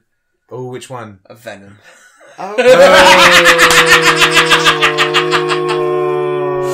It was so promising for nearly all of that trailer. You're this might actually be decent. For 25 years ago, it was super. So we had our crappy teaser a while back now of Tom Hardy twitching on a hospital bed. Then we got our full trailer a couple months back. In fact, a few months back, because we did the episode called "How Much Venom is Too Much Venom." Too much. Any venom is too much venom. We dived into the Avi Arad. Now. Well, we dived into the Avi Arad conspiracy and how this whole thing seems to just be the whim and desires of one. The what conspiracy?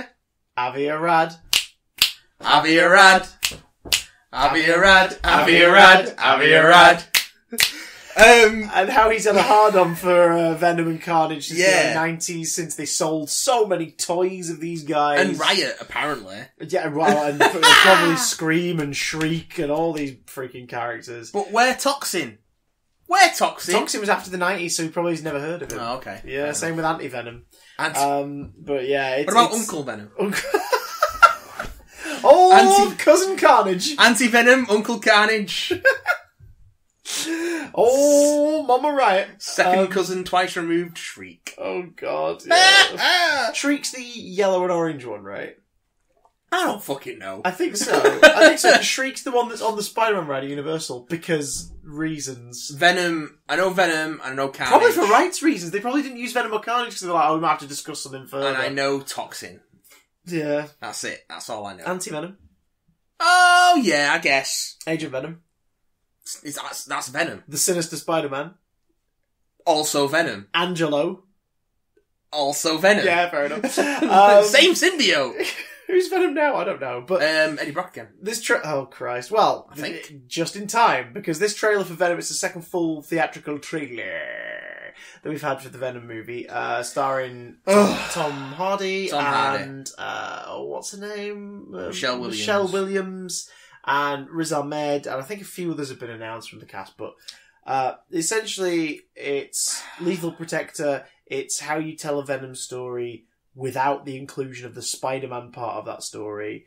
And as such, this trailer just comes across as the PlayStation 3 game prototype turned into a movie.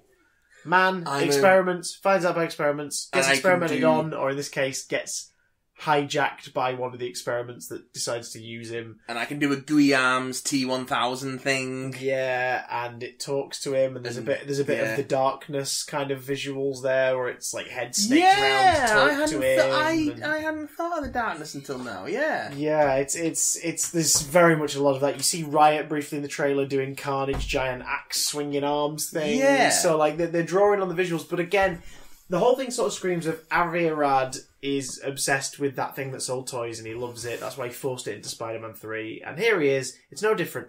But this 3-minute trailer, it spends its first 2 minutes 40 seconds being kind of interesting. Yeah. It's obvious. It's weirdly very obvious. good. Yeah. I think the Venom we know the Venom full well what the suit story's looks gonna be. really cool, I think. And he is talking, because we hear him. In the last trailer we heard and stuff.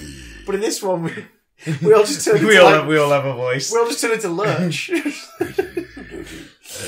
But in the last trailer, it's all for our impression portfolio. This is our Venom ADR voice reel for 2018. This is my Tom Hardy. It's all of us just doing going Venom.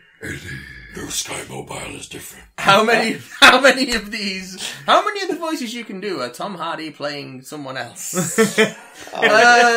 All of them. A bunch of them. But we definitely, I was a fan of Venom growing up in terms of he was a Spider-Man villain I enjoyed, and as we've discussed, well, because you were 4 when it was popular. You were a fan of Venom true. because you were growing up. That's very Once true. you've grown up, you were no longer a fan of Venom. That's the thing. 2000's come around. I enjoyed the Daniel Way miniseries. I like a bit of the Rick Remender stuff with Flash Thompson and an agent. Yeah, I'm like, this is kind of cool, but I am over the original concept. I don't think he's a bad character because I don't think It's characters like, are yeah, as simple it's as the that, thing. but I think he's been very poorly used a lot. Yeah. A lot of times. Like, There is a in lot terms of interesting potential with for sure. this kind of bizarro world mirror flip version of the Spider-Man, and I the idea of something kind of tapping in to someone's kind of deepest, darkest, most primal side of themselves. Yeah. Is a potentially really interesting thing.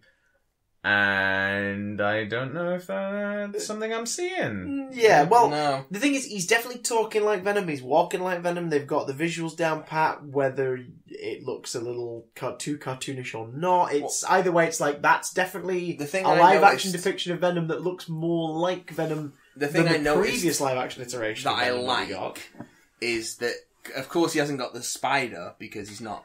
So they've bigged up the Spider-Man. veins and made them whiter. Yeah, so he's got those white veins which are just evocative of it enough. Yeah, To avoid legal action. To avoid legal action. they've gone the ultimate Spider-Man route of Venom's just naturally got white eyes and teeth anyway, and everything else is just big purpley black and blue lumps and veins and big biceps. And also they've ADR'd the dialogue so they don't say symbiote anymore. Yes, because it was what's her name from Parks and Rec, who in the previous trailer was constantly going symbiote, Symbiote. and it was just like a Aubrey Plaza.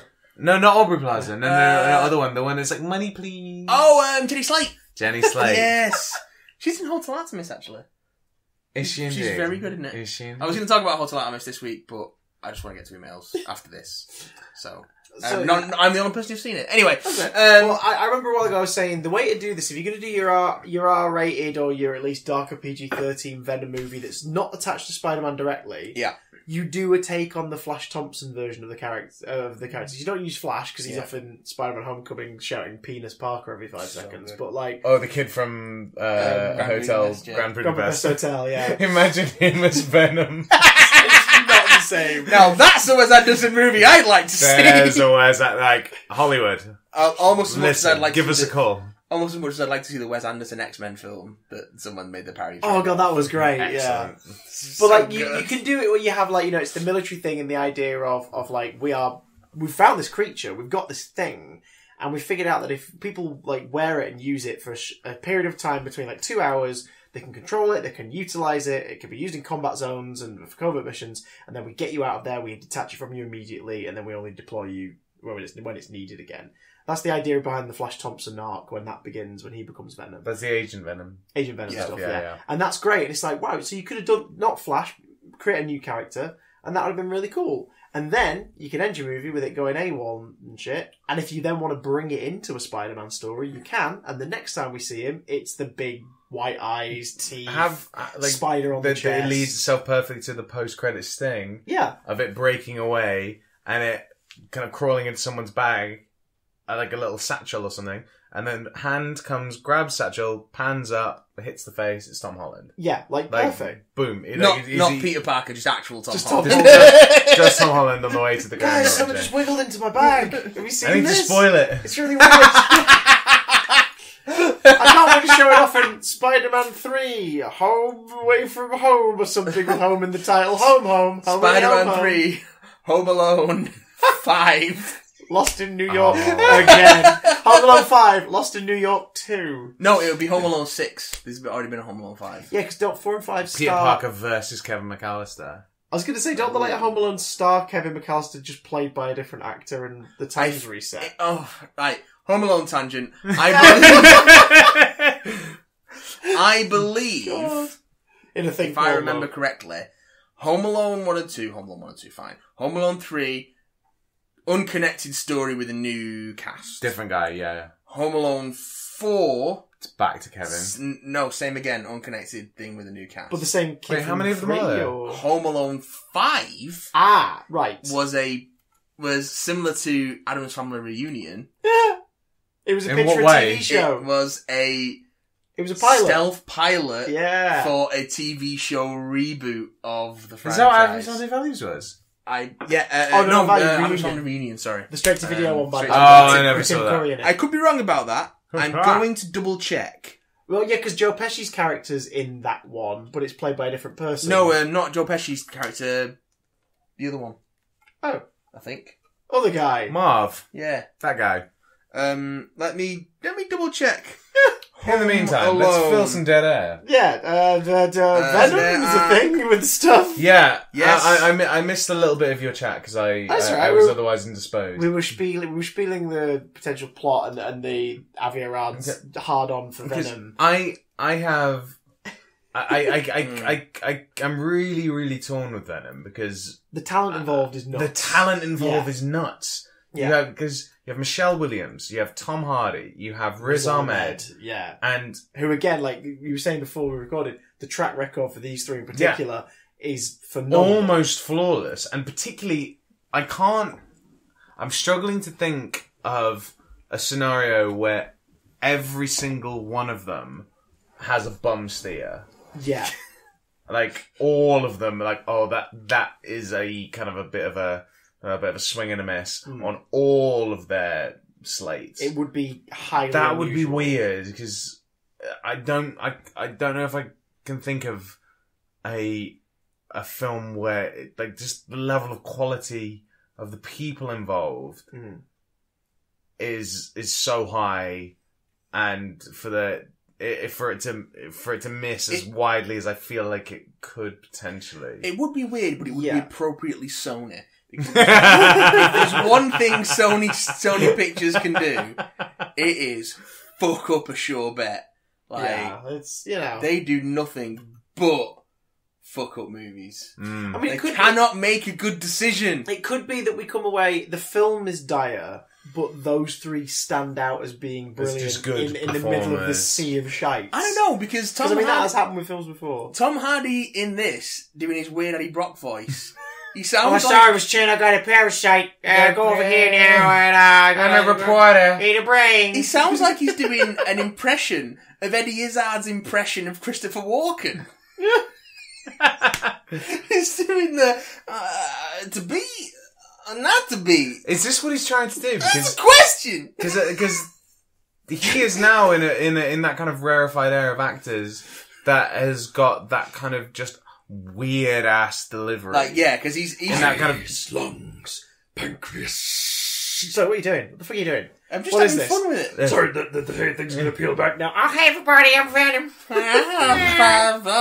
Like a turd in the wind. Oh, That's where it loses yeah. me. That's where it loses me. It's just the weird tonal switch in that last 30 seconds. Wait, what? Wait, what? What's a turd in the wind? And then, oh, sorry, I got a parasite. I'll see you later, Mrs. Chen. Mrs. Chen. I'll see you later. Goodbye now. it's It's just odd. I still like think if you're gonna lean into the anti-hero thing, Oh yeah. don't make a joke out of him mutilating this. He literally this killed a dude. Yeah. Yeah. Because presumably, full like- ultimate absorption thing, like where he just sort of turns him into a husk and sucks the life out of him. No, like it sounds like he's just straight Carnage, up eating dudes. Because he does it twice in that trailer. Well, yeah, he threatens to eat someone and then licks him. Yeah, but then what And happens next? Yeah, well, probably is. That's just, I've licked my dinner. Have I? No. Depends what it is. Anyway, surely sidebar. it depends what it is. You lick the melted butter off a cone on the cone. Except it's a person in the middle of the street. Yes. Who's possibly shitting? But yeah, just like himself. that. And it just, it's Delicious. like a really shit version of the To the Pain speech from Princess Bride. Yes. Yes. Oh, that's pretty good. Yeah. Again, Okay. it's in the wrong context because it's like this comically over the wrong top film. threat. It's the wrong film. This comically over the top threat, but then to this person who's like, what? He's knocking over a bodega. Yeah, it's like Like- he's a guy just robbing the stores. They're going the lethal protective route, but the film is trying to convince us that it's a dark, serious, Yeah. kind of scary, semi-body horror flick. I mean, you see the other people with the symbiotes, like, And it's being just straight up fucked getting up blobbed. and- Like, I wonder if the symbiote itself is personified well enough, yeah. and that its kind of sort of MO is, I don't give a fuck. I just want to fuck people up. That's my thing. Like, That's what I want to do. You've nosed on this. You understand why I'm doing this. I'm gonna use you. Yeah, and yeah, then we're yeah. done. And Like, that the Eddie Brock thing is, I don't want to hurt people. I'm a good person. I want to be good. And for them to kind of meet in the middle, where I'm going to fuck some people up, but they're going to be people that are like knocking over Let's Mrs. fuck the Chan's bad store. people up, We're yeah. going to knock over Mrs. Chan's store or whatnot. Yeah. You're an armed robber, I'm going to eat your face. And arms. And Seems legs. like it's disproportionate retribution. It does seem slightly out of whack. Like, I It's- don't know it's if it would hold Sinister up in Spider-Man. court. No. It's I'm just Sinister saying. Spider-Man. Like, I think that's the Yeah. first time the Spider in a Marvel comic where they just flat out are like, yeah, the person wearing the Venom symbiote right now has just eaten a body part of someone to prove a point. And it's when Matt Gargan, the Scorpion, was Venom during Norman Osborn's dark reign over everything. He was masquerading as Spider-Man publicly in the Avengers. And there's a mini-series where it just follows Gargan as the fake Spider-Man and him fighting crime and being like, this is kind of fun. I'm enjoying this. Scaring the shit out of people, stealing some of the money they've stolen before handing them over to the police. This is great. And one guy, it's like, who is it? It's like a really obscure, It's really Zedless villain. obscure animal-themed villain. It's like the Armadillo or something No, like it's not. that. It's something furry. And Make a note bites of their this arm because this off. is going to link into my question later. Okay. Alright, He bites okay. their arm off and eats it in front of them. Cool. And I remember course. reading that in like 2011 going, I think that's the first time we've actually seen a Venom character genuinely devour a body part. Yeah. This is freaky. It was He's handed cool. over to the cops with one arm Who missing. did the and art bleeding. for that? It was really cool. It was great, wasn't it? It's really sort of spiky lines. Yeah, that was great. Almost watercolour, but... But that made sense because it was like, oh, Matt Gargan isn't like Eddie Brock. He doesn't have some form of moral compass in there somewhere. He's just a nasty piece of work. Because this is what I was saying earlier about what the potential of Venom could be, like in a similar way to the Purge, if you've ever seen that. How it's this kind of really dark. I was about kind to of, call it a final major project turned into a movie for some reason. Well, it just the idea Those of it masks just need to anyway. be plain and white, is and it's the- basically a final major project. Is this kind of just really dark wish fulfillment? Yeah. And like, because there is this kind of element of us all that's just really kind of Imagine horrid. this level of freedom. Yeah, and just like, what if you just didn't give, like, you think you don't give a shit now? What if you really didn't give a shit? What if you gave no? What if you gave no shits What at if you all? actively gave negative shit? Yeah. You gave You minus took shit. shits away. Yeah. Like a turd. You took In the shit. wind. You Sorry? took shit. There go your shits. Look at them Excellent. go. That's that turn of the wind line is going to be like, do you bleed, you will. Yeah, levels yeah. of ridiculousness, isn't it? Especially when it pops up if it pops up. It wouldn't surprise me if that's not in the film. You think? If they sort of just like because of get the reaction, maybe. Yeah, just people be like, That's a shit line. Literally. it's because it's kind of okay. Thumbs up. I'm heroic. Like, that moment is kind of okay. And then he says until that. that line. Yeah. Like, the threatening the guy Yes. is... It's only made silly in context by that last line. Again, because you know the Eddie Brock character better than I do, but in a similar way to the way that the Tobey Maguire Spider-Man, Yeah. when he was symbioted, Mhm. and his version of that was just being really, really lame. Like they're like just this kind of greasy. Take out this. Yeah. Hey, they're hot legs. Oh, God. That movie's awful! But like his version of Javier Rod. Yeah. I'm not Javier singing it Rod. again. his version of the symbiosis was bringing out his darkest version of himself, which was just a slightly lamer Peter. He's a trilby away from being an MRA. Like, straight up. And so I'm wondering if Definitely hangs around on Bush V's for him. I don't think Eddie Brock justifies this, but maybe you guys know better. Whereas, is it possible that his version of the symbiosis creates a lame enough guy that would come out with that kind of line? Quite possibly. Is Eddie Brock that lame? I'm I going think to they're definitely go going back for to the old comics adage. Yeah, they're definitely going for that version of Eddie Brock. It depends on the writer. Yeah. No, but they're definitely going for that old version of Eddie Brock where Yeah. he's not necessarily a stable guy. No. He thinks he's doing Let's the right not thing, wait. but is a bit selfish and will usually take the route that... But the difference here, I suppose, is he's not playing off of Spidey. So you've not got that thing of, Parker's the good guy, Brock could be a good guy, but he's a bit of a dick. Like, here it's just like, Brock's a good guy and a bit of a dick, kind of. He's a I nice guess. asshole, yeah. Yeah, because Okay. they have that moment in the has a first nice trailer asshole. where he's talking about, like, I'm a reporter, I've followed people, I've had to follow people incognito and stuff, and you are a terrible reporter. Like, and he said it to the person in the shop, like, implying that, there's going to be a thing where he knows he's being followed by someone who knows what he knows, blah, blah, blah. So it's like, a thought struck me while we were talking about, like, his temperament. I think I know what puts me off that scene, and it's not the turd line. Go on. He's in bright fluorescent light. Why does that bother you? For that kind of a monster, it just sort of looks a bit weird. Yeah. Yeah. Like, It does just, look weird. Like, it would look okay Particularly when it does the split face thing. And We are Venom. and and fanboys like, in 1992 jizz their pants. well, I mean, just on a kind of just aesthetic level, it looks garbage. earlier shots where you see looks like his bad. eyes and teeth warp a bit That don't looks- look as bad. No, They're like, that oh, looks that's fine. cool. When Yeah. when it's either regular Tom Hardy face or weird, like, juicy Venom face, Juicy. that's fine. But when it is the weird split, and as the two of them, like, he couldn't look more disinterested in a studio than he does there. Yeah. It doesn't look right. It looks weird. Yeah. Like, I am honestly shocked that Tom Hardy took this project after passing on Suicide Squad. Which This he is said- this is he why I'm said torn. He said This it is was why a I'm- scheduling conflict, but was it? Scheduled with what? Was it?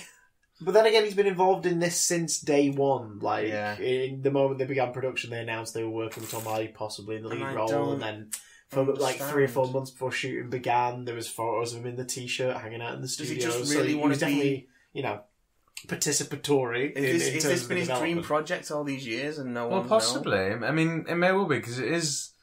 Because People like like it's out of that. the season, but like maybe 40 now. Yeah. So when Venom was big, he would have been in his late teens, his early 20s. Yeah. Mm. So I mean, it would make sense, and I just can't quite get over the his lack of sort of fuck ups career wise. Yeah, like he's got This Is War, which is not good. He kind of had one because he was a bit of a. How so? Because Oh no! Like no! I mean like pre. Yeah. Like since he's been in a position where he can pick what he wants to do. Yeah. I would say that he's picked very well. Yeah. This Is War being the very, very notable exception.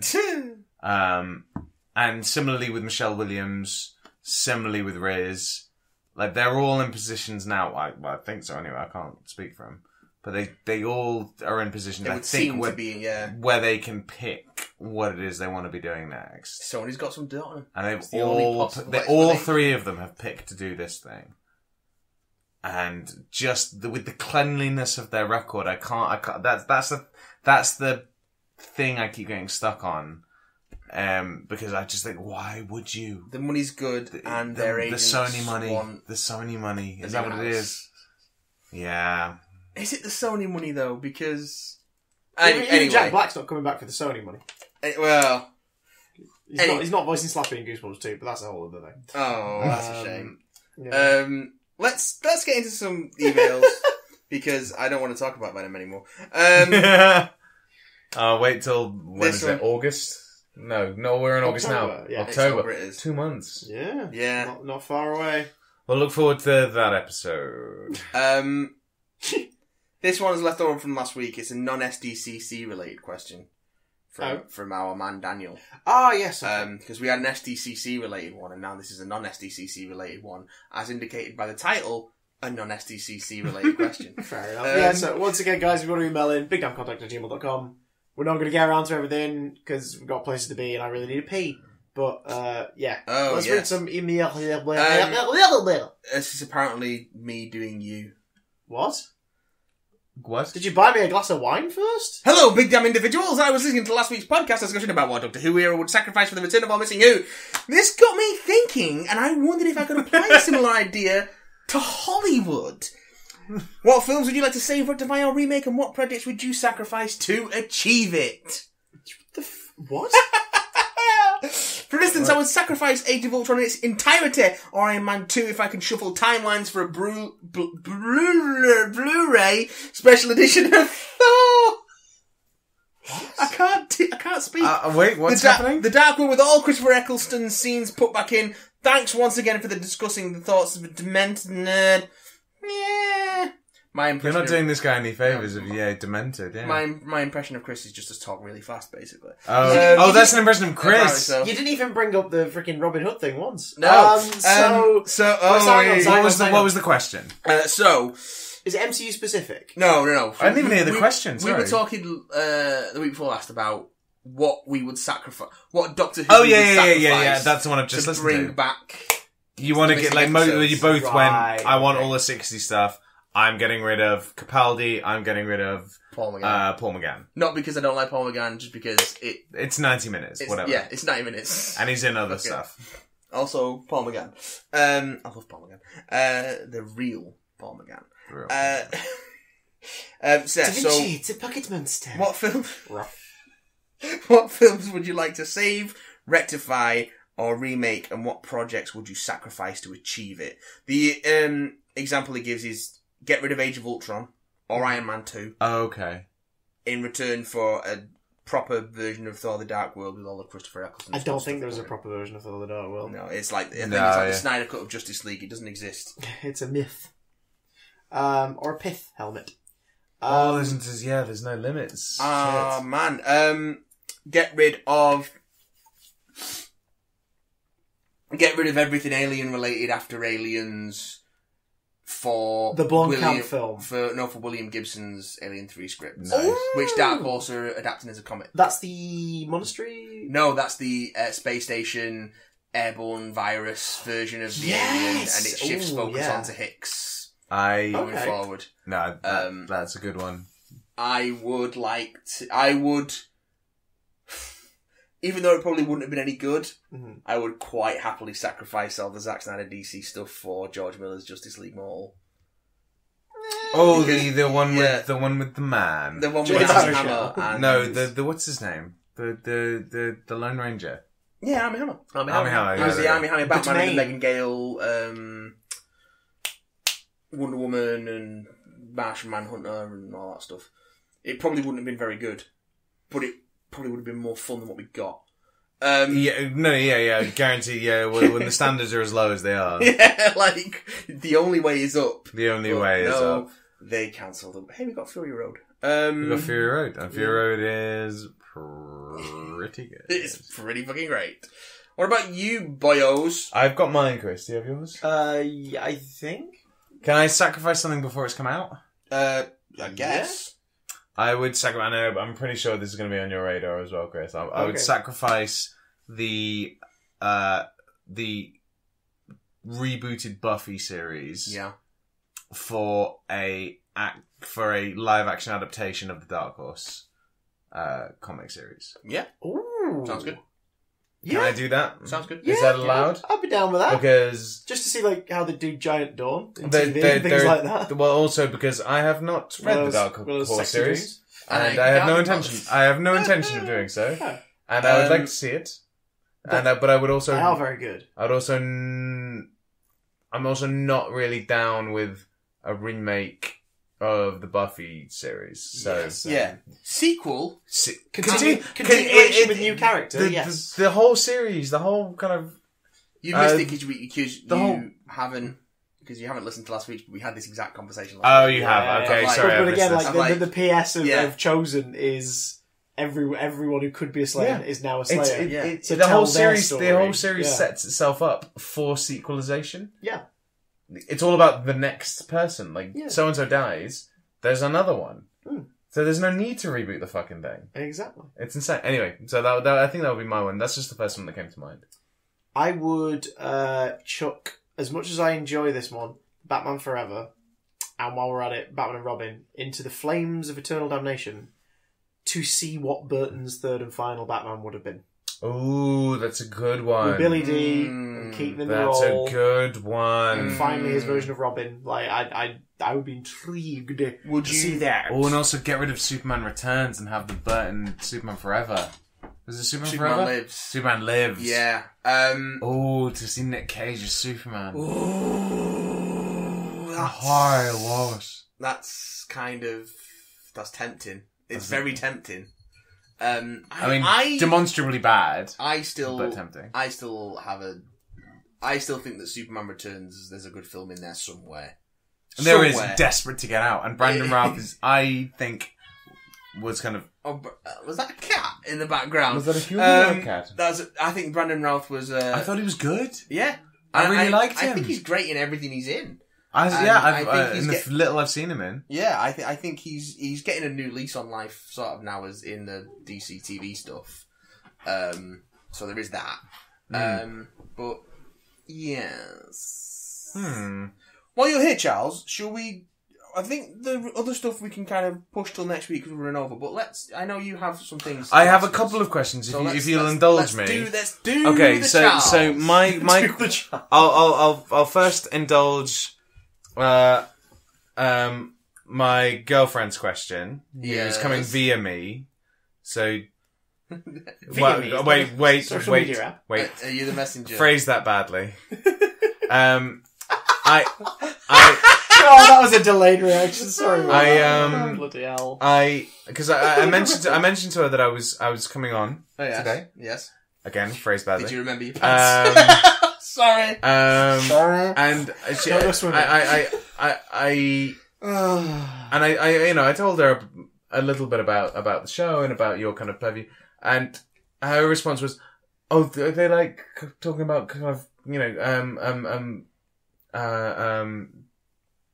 oh my god, what's the kind of You're miming swords. Yeah, sorry, no, yeah, my words are failing me. Are they talking about swords? Yes, Swords and Trilbies. It's an MRA podcast. I tried to explain a little bit about the topics that the show covers. We just witter for 2 hours. You know the trivial stuff that doesn't really matter because we're all going to die one day. Yeah, we talk about that. And so her question is about The Sims. Okay, I played very little The Sims. So if you've played The Sims, I have played The Sims. I played very little. Okay, so her question Okay. is as follows. Yes. Okay. What were your Sims gaming habits? Were you career-driven? Relationship-focused? No, it keeps going. Yeah. Or did you prefer spending time on your interior design? Oh. How long was it before you discovered foreplay on Sims Hot Date? And did you ever do it in the shopping mall changing rooms? How long? Also, how long on average was it before you left your Sim to fend for him/herself? How did you finish them off? So there's a lot of question in there. Oh my God. If you'd like, I can go back if you'd like. Again, I have played very little Sims, but the little I have played, I have kind of...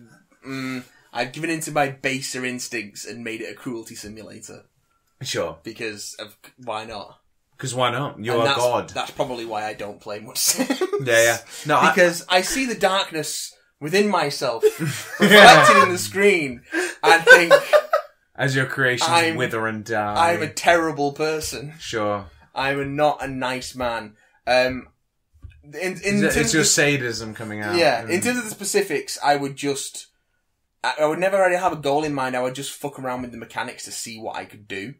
Right. Because I never owned it. I was always playing it with someone else's place. So it would just be a case of, oh, let's see if I can get away with this. So it would just, literally, my entire experience with The Sims has just been a couple of hours on it here and there, pushing the boundaries of what I can get away with in this.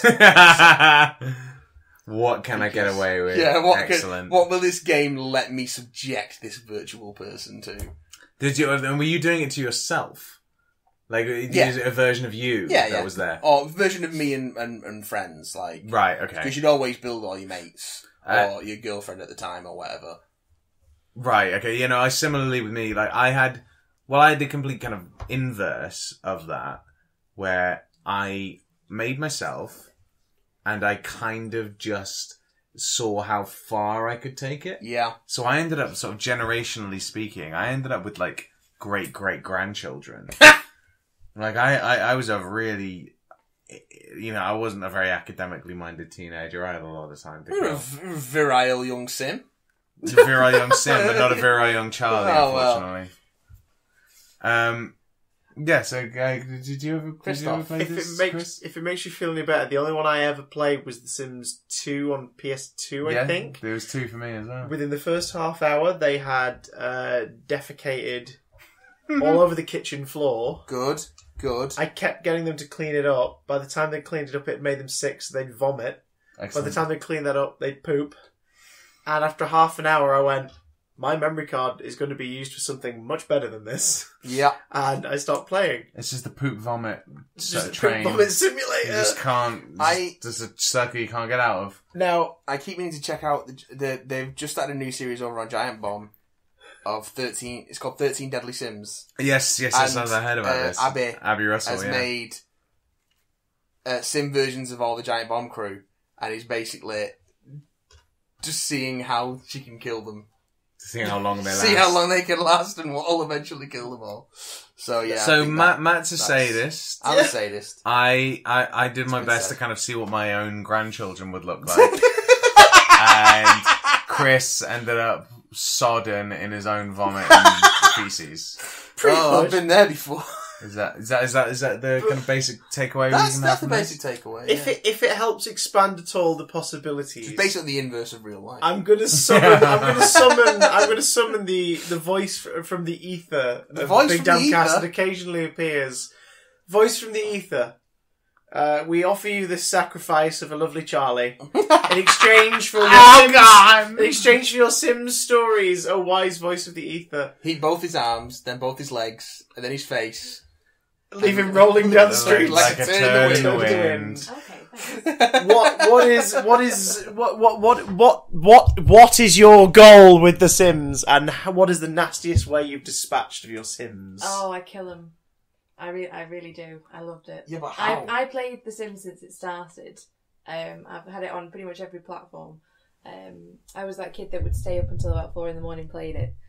I would have my main sim and then I would get married and kill my... Oh, wait, I shouldn't say this because I'm getting married. No, that's fine. What's your main sim you? They call her No, the Black man, Widow. it was just anybody. It didn't look like you. No. So I would kill my spouse, and I would have them lined up in the back garden. Yeah. Lined up in the back garden. Like, I lined their graves up in the back garden. I would do the classic of have a pool, and they'd get in, and I'd take the stuff out and build a fence around it so they can't get out. And I'd build a room and have a fireplace in it, set the fire, and take the door out. Sure. A cheap cooker, and somebody that can't cook, they'd set fire to themselves. Fireworks in the old days. You're like we're talking about Adam's Family Values. Yeah, these are like... murders that can only be committed in the context of The Sims. I'll tell you. I hope so. Because, that's impressive. Those days where you did make a version of yourself. This is really that was the sad. only version. That was the only way I did play it. This was really sad. Okay, right. I was going through my Johnny Depp phase, so I made me, and I made my husband Johnny Depp. And You've done so much. Like, I mean, you're quids in with Chris. Yeah. He's actually leaving the room right now. I'm really sorry. Oh, sorry, I'm just plotting the best view for my grave in the back No, garden. I'm doing this so don't I don't get in have any to. swimming I do it on The pool, Sims so I don't do it in real life. Oh, is that how that Yeah, works? just get it out of my system. But yeah, so I married. To boot up the computer quickly, quickly, so she doesn't kill again. So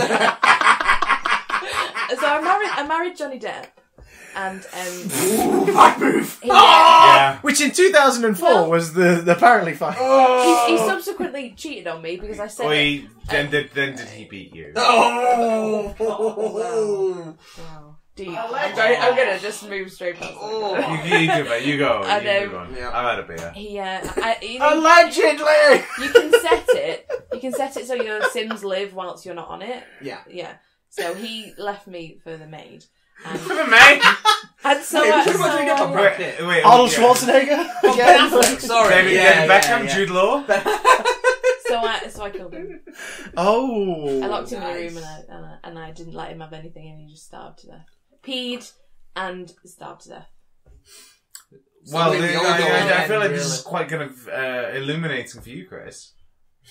I Just be aware, never wrong her. Never. Well, now I've got vampires on PS4. I've got The Sims with the expansion pack. So if the husband does die, he comes back as a ghost. he does. I've been And watching he that. does, yeah. But people don't do that. Wait, so Like, if you get the Chris, vampires expansion just pack be- with just be ghosts, safe. does that mean you need to get the ghost expansion Screwed. pack? No. Screwed. Welcome to the But family. you can't have ghost children. That's really annoying. And No, here's ghosts my other cannot husband. have children. No, I know. It's not fair. Or It's not fair. exist. It's a nightmare. Thank you so much, voice from the ether. And now I fly away. Oh! Bye. What the audience at home couldn't see was her doing wings. What else you got to ask us, Charles? Oh yes, this is my own personal question. wrap Sorry, this up. sorry. Yeah, to keep We you are running long today. long. So apologies for that. Not that My question, which I have wanted to ask for a little while, was superheroes, right? Yes. Yes. What's the deal? No. I continue. You've got bats. Yeah. Aye. You got spiders. Yarb. You got octopi. You got gorillas. Yeah. All the cool animals. Yeah. So, a bunch of animals, right? You've got a very smorgasbord of kind Yeah. of, you've got a veritable zoo Yeah. running around the world, saving it. My question is slightly pronged in one, what is the coolest animal that has not been used as of yet? Okay. And how would you use it? Okay. And two, what is the absolute lamest animal that is currently used? Wow. That's a big question. Yeah. Okay, is that a coolest big- animals that that's- have not been used? As far as you know. Yeah, that's a tricky one. The voice from the ether's whispering Squirrel Girl in my ear. We're going to talk about... Don't worry, we're going to get to Squirrel Girl. Squirrel We've Girl's al- great. We've already pitched our Squirrel Girl Squirrel movie Girl has idea. beaten Thanos and Galactus. She's great. Yes. And She's Dr. played by Doom. Rachel Bloom. In our Yes. fictional version of a musical movie. Yes. God Because damn it. why not? Squirrel Girl is coming up, though, isn't she? She's coming up in one of the shows Probably that they're working on.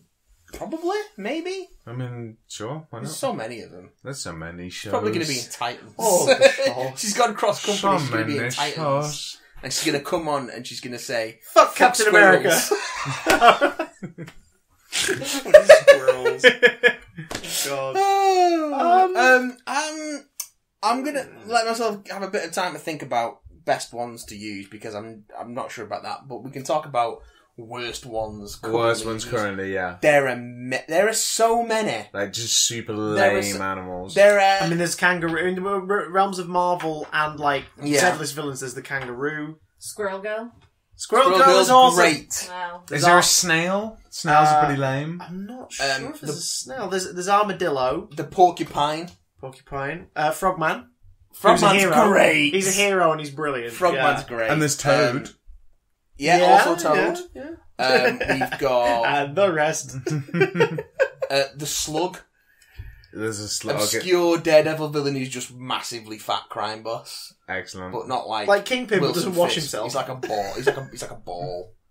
He's the Sims version of Wilson Fisk because he shits himself Yeah. and then doesn't Excellent. clean it up. There's the Owl, of course, who's also a Daredevil villain who was in the show briefly, but obviously not as the Owl.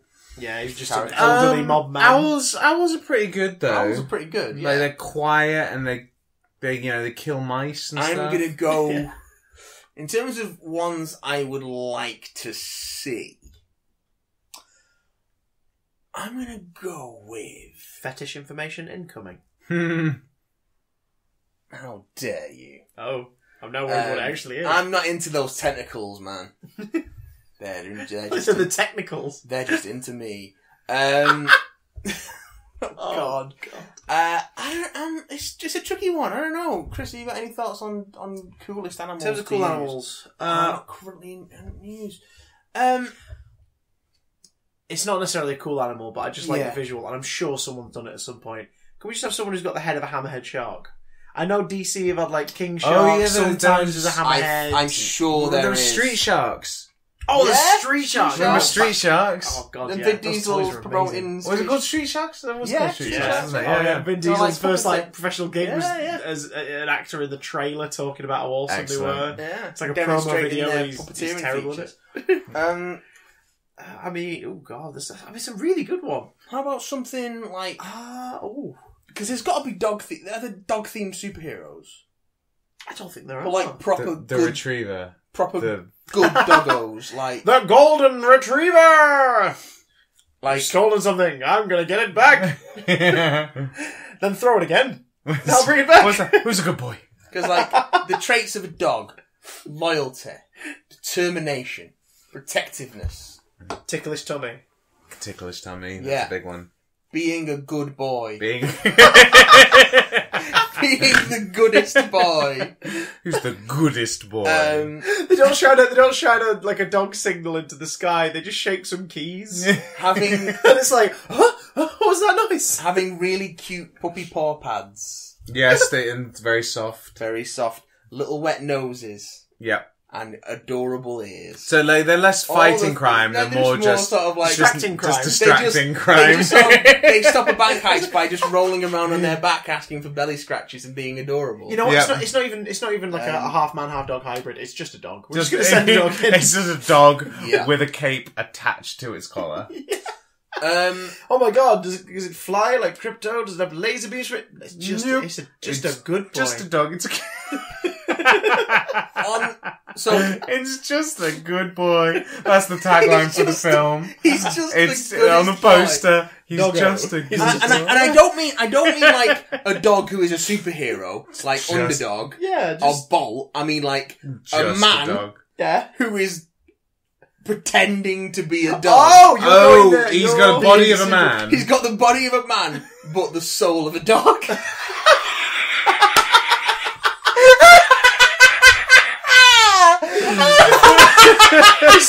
His suiting up montage is just finishing off his So it's a- bone it's and a- rubbing some Oh, Vaseline no, on no, his no, nose. just, It's a no, it's him grown- just licking his testicles. It's a grown man who stopped stops crime by lying on his back, exposing his many nipples belly to the criminals and asking, in a very manly voice, "Scratch my belly, please.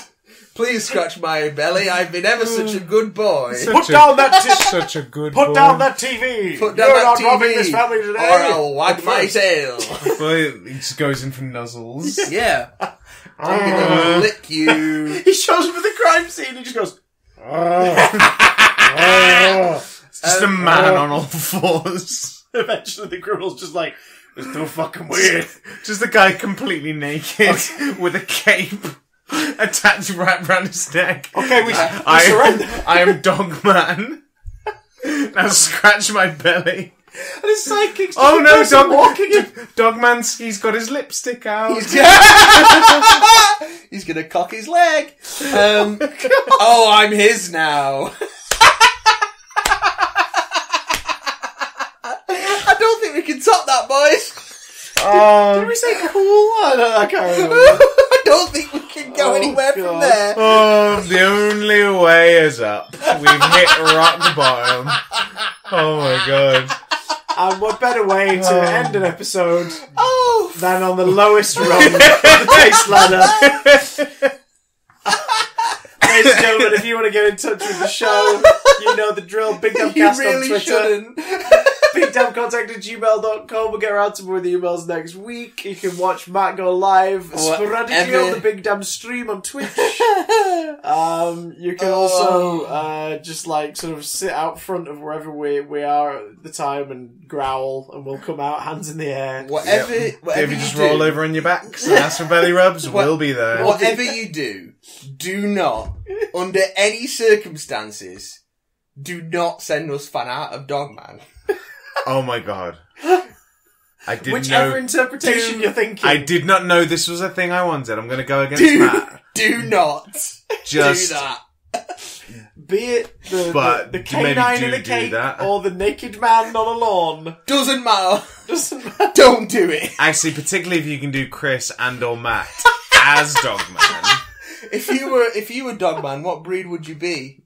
Ooh. Which is the one that's the Spaniel. maybe a Doberman. I would be a Like French. a big one. I would be a French bulldog. Yeah? Yeah. Difficulty breathing. Yeah. Like too purebred. Yeah. You're too pure for this world. Are we talking be- form of dog, spirit of man here, or man with spirit of dog? Form of man, spirit of dog. Oh Christ! I would, Oh, right, in that case. No, I'd be a small one. I would be a French bulldog. I'd be... Which is the one that the people have in their... I would lie on my What's side and not what's be able the to get Taco my Bell other dog? arm on the Chihuahua. floor. A chihuahua. I'd be a chihuahua. Very, very vicious dogs. Oh, are they vicious? Well, not vicious. They're I mean, tiny and friendly as well. They're good guard dogs because they're so easily Alerted. Alerted, yeah. I want tiny and friendly, whatever Small that dog appetite is. dogs. Shih Tzu. A Shih Tzu then. Is they tiny and friendly? They're tiny and friendly. Okay, Small, I'll be a Shih too Tzu. friendly. Arguably. In any case, do draw as much and as sexually aggressive images as you can of both Chris and Matt as Dogman. And please send them to Charlie. What's your Twitter handle? At Charlie de Melo. I will retweet all of them. I want Now these. that's how you use your platform. Oh, good Lord. And on that note, Charlie, thank you so much for joining us. Thank you It's so been a much for bloody having me, pleasure. boys. Once again, third time's the charm. Oh Yeah. God, we'll be back next we week, should possibly try for and- therapy, maybe for a podcast. But definitely for Ant-Man and the Wasp. Christopher Robin, it's going to be fun. I might not be able to see Christopher Robin, but either way, I look forward to hearing it. I'm. Do you? I have resigned myself to the fact that I'm probably going to hear it.